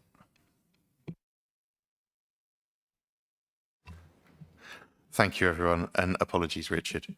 Number 149, Island Road and Sleigh Road, Sturry. This is requested by the ward councillor to extend double yellow lines at the Sleigh Road Island Road junction to control parking on the wide pavement. The officer recommendation is to implement. This will enable enforcement action against cars parked on the pavement. There were 14 supporting and 5 objecting. Are we happy to take this on general assent? Wonderful. Number 155, Blackthorn Road, Hurston. This is from Canterbury City Council Parking Enforcement. Double yellow lines to prevent obstruction of drives. The officer recommendation is no action. Lots of objections from residents. There were 20 objections and 11 in favour. Are we happy? Oh, Councillor, Ms Nolan, sorry. Yeah, I've been approached by the ward councillors. Councillor Moses is elsewhere engaged at the moment, otherwise I'm sure she would be here, to say that they have done a site visit and they have had discussions with residents and they support the officer's suggestion of a refusal. Yes, Miss Melville.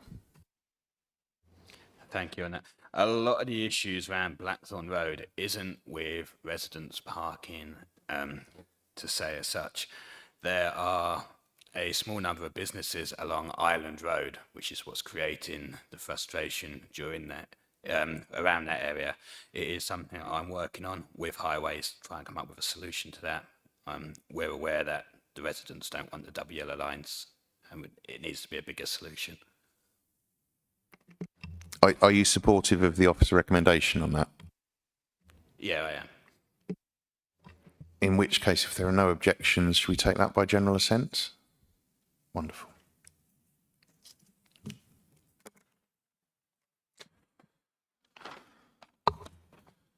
That moves us on to number 146, Meadow Road and Cedar Road, Sturry. Double yellow lines to keep the junction clear. The recommendation is to implement. Again, cars should not be parked on junctions. 5 people think they should. 20 people objected. Are we happy to take that by general assent? Wonderful. Number 165, the Avenue Hurston, requested by the ward councillor. New double yellow lines outside the shop and across the adjacent access road. The recommendation is to implement. Cars should not be parked here because they obstruct off-street parking and a private access road. There were 9 objections to the proposal and 2 in favour. Are we happy to go with the officer's recommendation to implement? Lovely. Number 168, High Street, Sturry. Extend free time in parking bays to 2 hours to help customers of a local business. The officer's recommendation is to implement. This was requested in order to help customers of a local business. 23 in favour and 6 against. Are we happy with general assent on this one? Number 171, the Elms and Ash Crescent, Hurston, at the request of a resident. Double yellow lines to keep the junction clear. The recommendation is no action. Given the objections, this is not justified. There were 5 objections and 5 in favour. Richard, do you have any more on the background to that one? Simply, there's a very small road and it's some distance from other restrictions.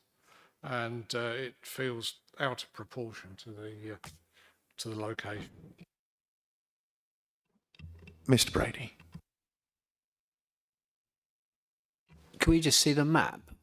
I mean, I think we've said a lot all along that people shouldn't be parking at a junction, and it seems to me that this is to stop people parking at a junction.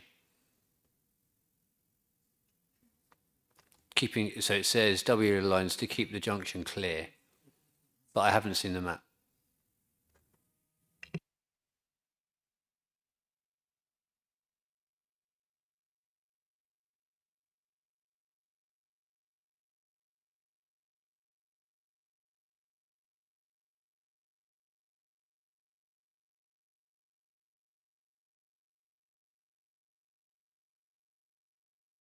So this is a residential street, is it? This is. That's right, yes, it is. Yeah. Is that an alleyway? I think it's a rear access to some of the houses fronting onto Island Road.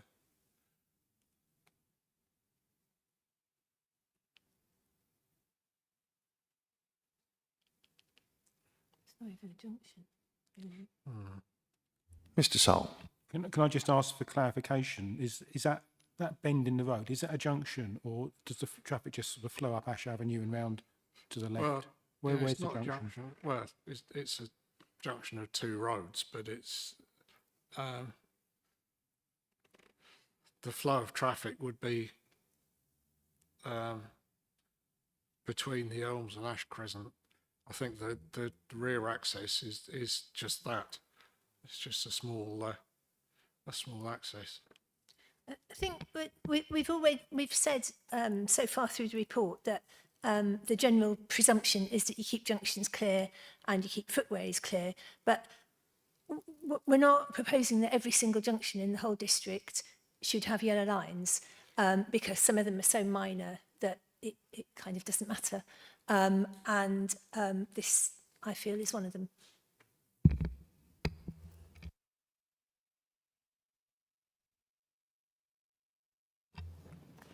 It does seem, rather than sort of junctions where there's this huge flow of traffic, does feel like an alleyway onto a crescent rather than a big stop. But I think, given that there's been some discussion around it, we'll go to a recorded vote unless there are any more questions. I think yes, Councillor Campbell. Sorry, I've sadly looked at Google Maps on this one, and according to Google Maps, there's already a double yellow on that junction on the inside bend. Obviously, that may have changed, but it doesn't. It's dated a few years, 2026 it says, and then the alleyway at the bottom on the right-hand side does look as though it could take vehicles. If that helps at all, probably not.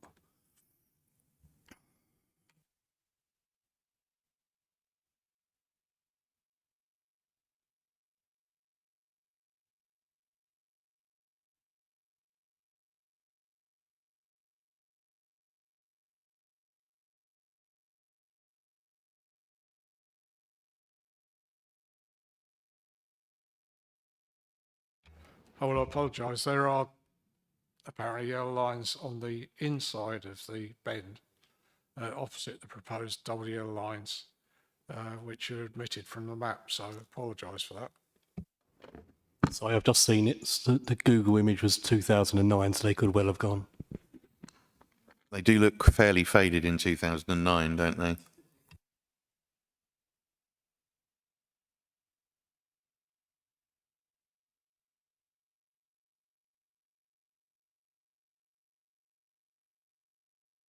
Mr. Brady. Can I just have clarification? The rear access, which can fit a vehicle, if the proposed double yellow lines at the entrance of the rear access, if cars parked there, would that block that rear access?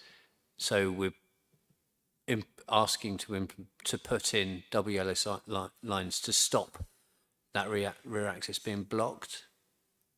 That would seem like a sensible thing to do. Maybe the other line at the junction isn't needed, but the line there is. But I don't know this area, so I'm going on any local knowledge that people might have. Yes, it appears that could be the case. Yeah.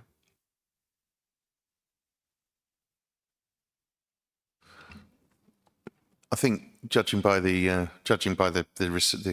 hasty research on Google Maps, if you did park where the end of those lines are on either side, that would block access to that alley, certainly. Councillor Thomas. I was just going to make a recommendation that basically we put the yellow lines on the Crescent side, if you know what I mean, and then the elms. Perhaps we just go up to the first house at 17. Then that would keep that garage or access clear should there be an issue there. I don't know if that's a proposal we can go forward on or not. So in essence, to shorten the elms double yellows just to cover 17 and preserve access, but to leave the Ash Crescent one as is on there. Yeah, if you're happy to propose that, do you have a seconder? Mr. Mulvihill seconds, in which case we shall take a recorded vote. A vote for is for the amended proposal to shorten the double yellow lines on the elms and put the double yellow lines on Ash Crescent.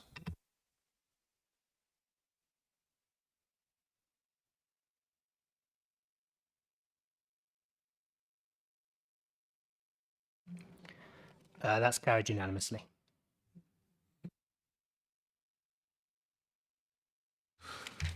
Good stuff. Thank you, everybody, for that. That moves us on to number 179, High Street, Surrey. This is from Parking Enforcement again. Pavement parking ban to control parking on verges.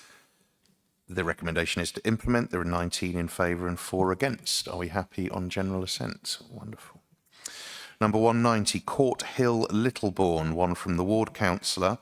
Double yellow lines outside the Littlebourne surgery to help pedestrians to cross. The recommendation is to amend and implement to reduce the length of the yellow lines. There were 5 in favour and 6 opposing. Would the amendment deal substantially with those objections? Okay, are we happy on general assent on this one? Wonderful. This is number 201, Cedar Road, Hodeswood Road and Oakwood Road in Surrey. This comes from the ward councillor. Double yellow lines to keep the junctions clear. The recommendation is to implement. 23 in favour, 4 against. General assent? Lovely. Number 202, Hillbrow Avenue, Surrey. This is again from the ward councillor. Double yellow lines to keep the junction clear. The recommendation is to implement. 13 in favour, 3 against.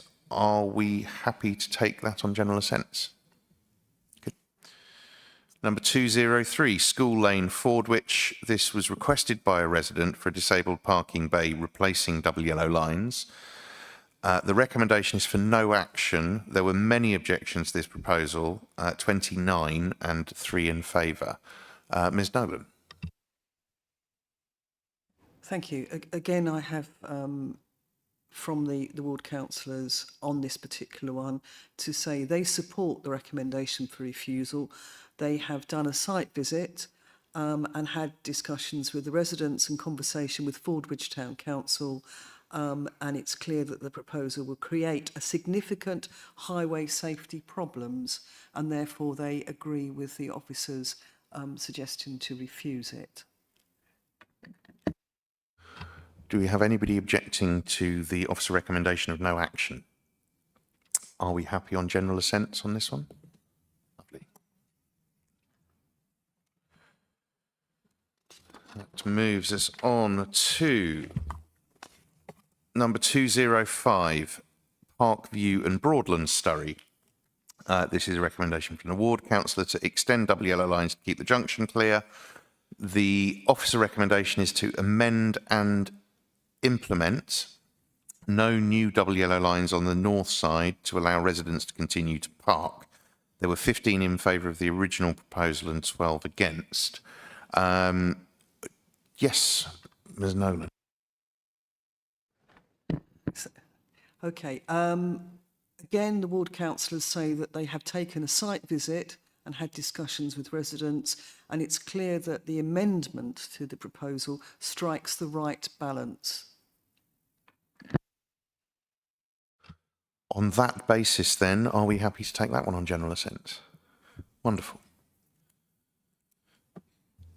Number 210, Oakwood Road and Laburnum Lane in Surrey, again from the very busy ward councillor.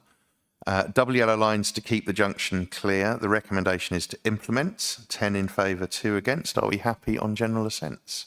Yes. This is number 212, School Lane and Bourne Lodge Close, Blean. This is one from the Parish Council. Double yellow lines to keep the junction clear. The recommendation is to implement. There was 1 in favour and 2 against, but again, keeping junctions clear. Are we happy on this one? Lovely. Number 217, Western Avenue Bridge. This is requested by a member of the public to change the 1 hour waiting restriction to 20 minutes to increase turnover of parking spaces. The officer recommendation is no action, and the recommendation here is considerable opposition to this proposal. There were 195 against and 19 for. Does anybody wish to speak on this? I thought you might, Mr. Soul, yeah. Well, I would just like to congratulate and compliment the residents of Bridge and the users of the businesses there for taking their time to engage with this democratic process and let their views be known. And it's very encouraging to see so many people take part in a council consultation. If only we got those for other consultations during the year. And I support the officer recommendation. I think, given the interest in this one and the fact that 195, well, over 200 residents, including those in favour of it, have taken the time to write to us, the very least we can do is press a button on this one. A vote for is to agree with the officer recommendation to take no action.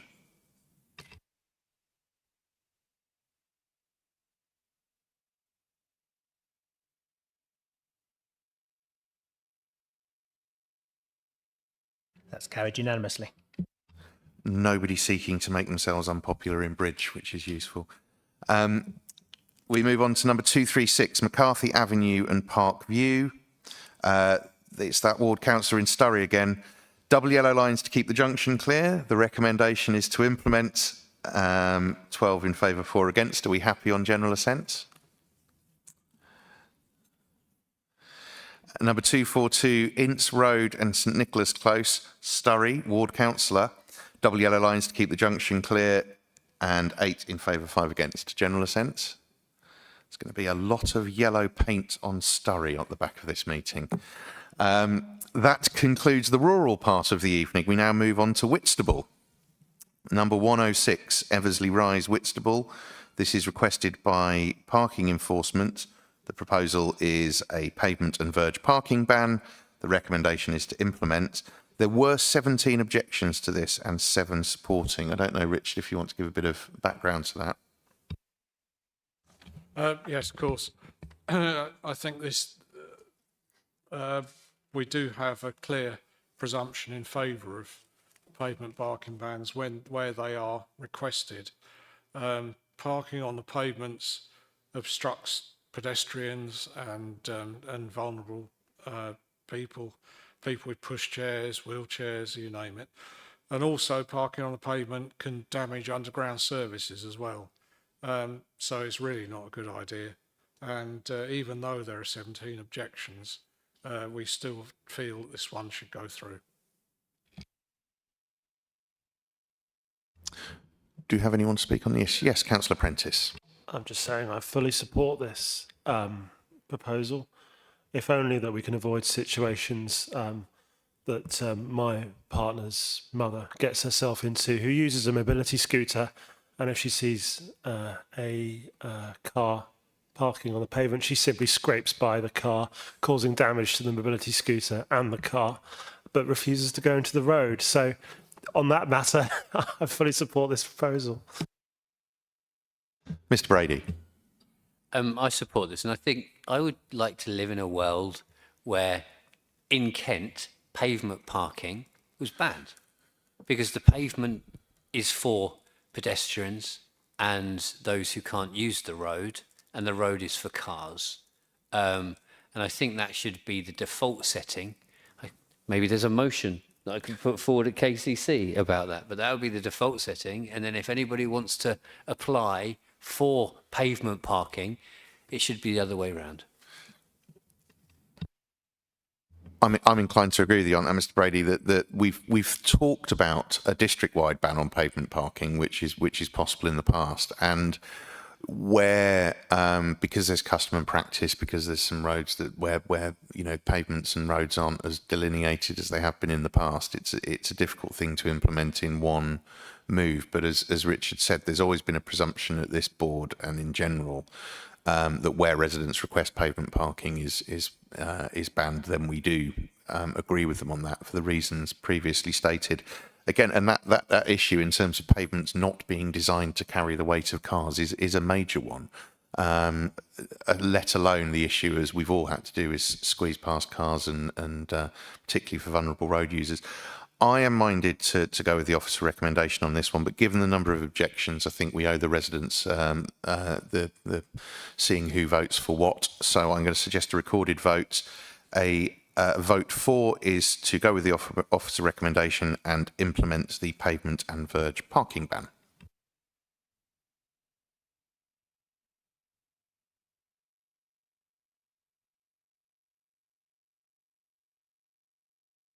That's carried unanimously.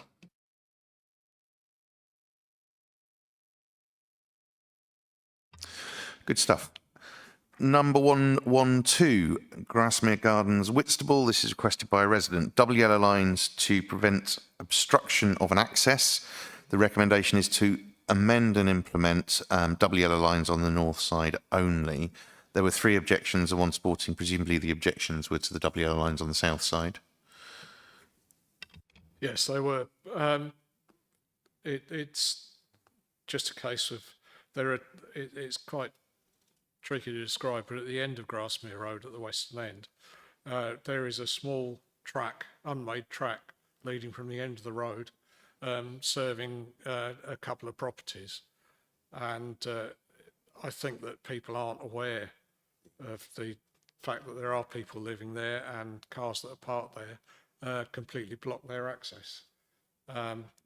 So that's why we support doing that, but we only feel the yellow lines are necessary, as we say, on the north side. Yes, I'm familiar with it, and I agree. It's not obvious if you don't know the area that it is a road, but it does. There are significant issues for residents up there. Are we happy to go with the officer recommendation? Wonderful. That moves us on to number 121, Gateacre Road and Milner Road, Sea Salter, from a resident. Double yellow lines opposite the junction and near the junction with Faversham Road. The recommendation is to implement. Junctions should not be for parking. 2 in favour and 1 against. Are we happy to go with the recommendation? Number 126, Nursery Close, Whitstable, requested by a resident. Extend double yellow lines to keep a junction clear. The recommendation is no action. Several objections say that the loss of parking space isn't justified. There are already double yellow lines on the junction, as I understand it, but this is to extend it further. Do we have anyone to speak on this one? In this case, we will go with the officer recommendation by general assent. Lovely. Number 129, Walmer Road area, Whitstable. This is requested by KCC Warden. Double yellow lines at the junctions of Walmer Road and Kingsley Road and Belton Close. The recommendation is no action. Restrictions are not justified at this junction. There were 3 opposing the recommendation and 2 for it. Do I have anyone to speak on this one? Mr. Soul. Just some clarity, really, why no restrictions on those junctions, yet we've been putting them in on other junctions when requested. What's the significant difference between this one? This was a request, as we say, it came from the warden, and it's related to the fact that footway repairs have been done there. But it's in the middle of an estate, And it's just a question of why we would take one junction in the middle of the estate and treat that with yellow lines and leave all the others without yellow lines. It felt a bit out of proportion.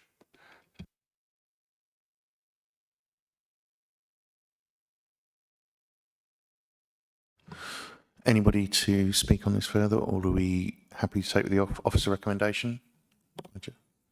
Mr. Brady. Can I just ask why the warden proposed this? Yes, I think it was because they were repairing the footways. They'd suffered a lot of damage.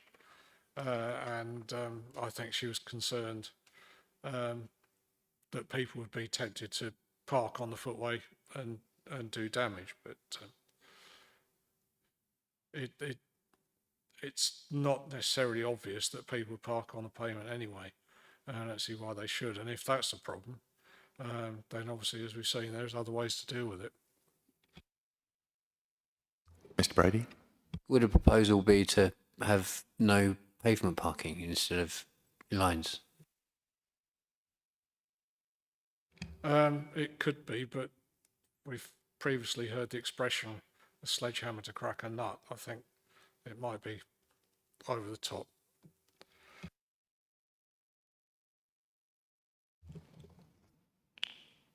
On the basis of that, do we want to go to a vote on this one? Or are we happy to go general assent with the officer recommendation?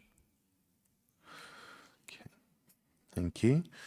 Number 134, Kingsdown Park West, Whitstable, at the request of the ward councillor, double yellow lines on the southeastern side at Pine Tree Close. The recommendation is to implement. Most cars are parked on the southeastern side and the road isn't wide enough for parking on both sides.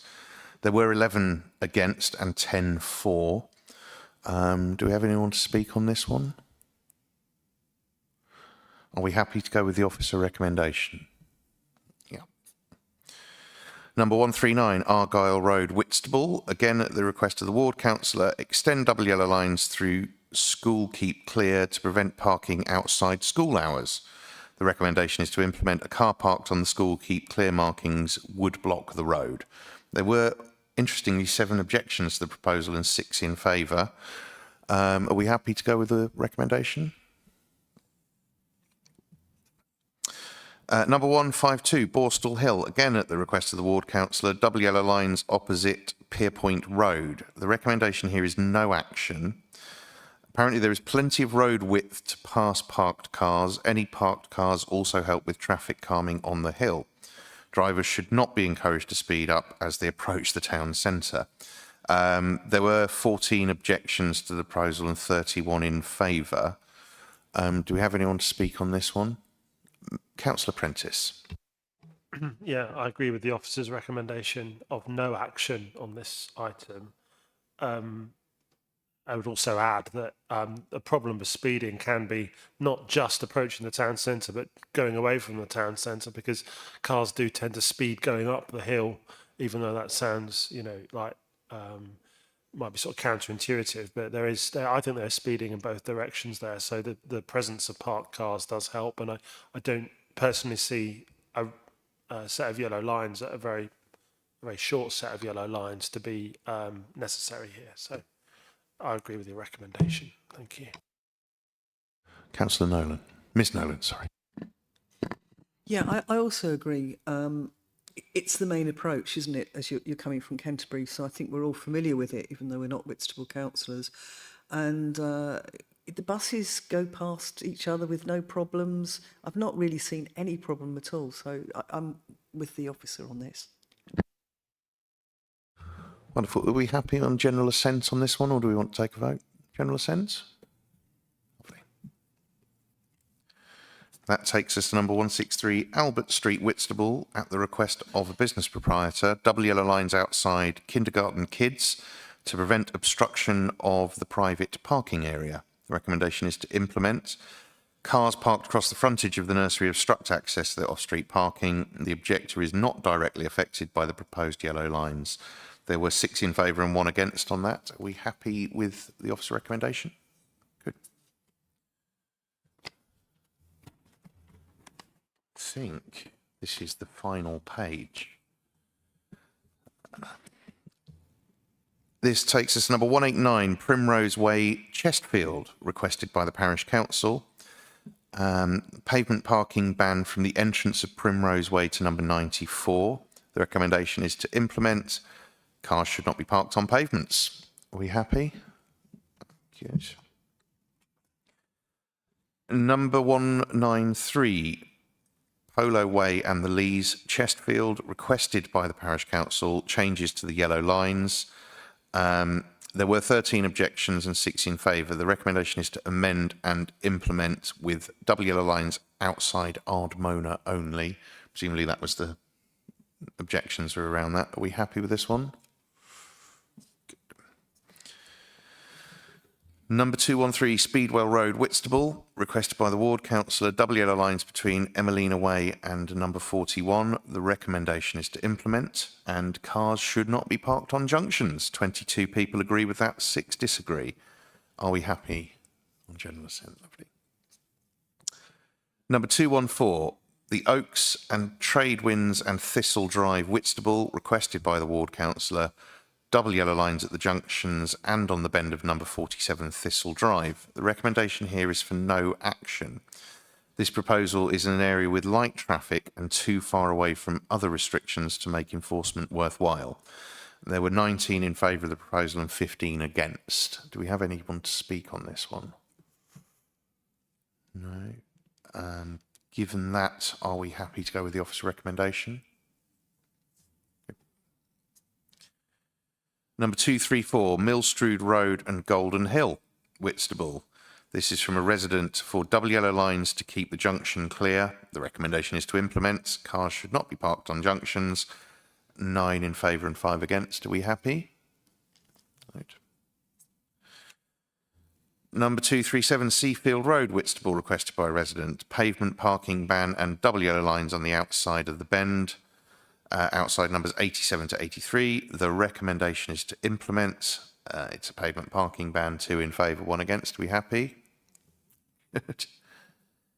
Number 239, Clover Rise, Whitstable, at the request of the Ward Councillor, extend double yellow lines at the junction with Hillside Road. The recommendation is to amend and implement and reduce the length of the extended yellow lines. We had nobody in favour on this one and 2 against. With the two objections against the length of the double yellow lines, presumably, yeah. Are we happy with the officer recommendation? Number 248, Cromwell Road. This is from Canterbury City Council Transport and Environment Department.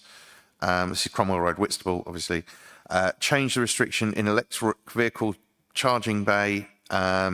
This is the recommendation to implement. The objections are not relevant to the proposed changes. I think we heard about these earlier on in some in Canterbury. Are we happy to go with the officer recommendation? And that leads us to number 249, Nelson Road, Whitstable. Again, change in restriction on electric vehicle parking bay. Very similar in terms of the objections. Are we happy? Good. There we go. We have now reached the end of the annual parking review. Congratulations.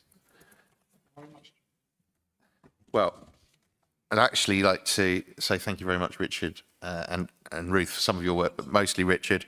As we've seen tonight by the public speakers and some of the objections that came up, happy residents, not a huge amount of time spent on this, and the time that was saved for us this evening represents hours of Richard's time that he was spent. So I think we all owe him a personal vote of thanks. Thank you, Richard. That leaves me to the date of the next meeting, which is at 7 p.m. on Tuesday, the 16th of June, subject to full council's confirmation of the meeting schedule for next year, which will be at the annual meeting in May. Is there any other urgent business? Do we all want to go home? Excellent. In which case, there is nothing to exclude the press and public for, and no urgent business which falls under the exempt provisions. And I draw the meeting to a close at 21:14. Thank you all.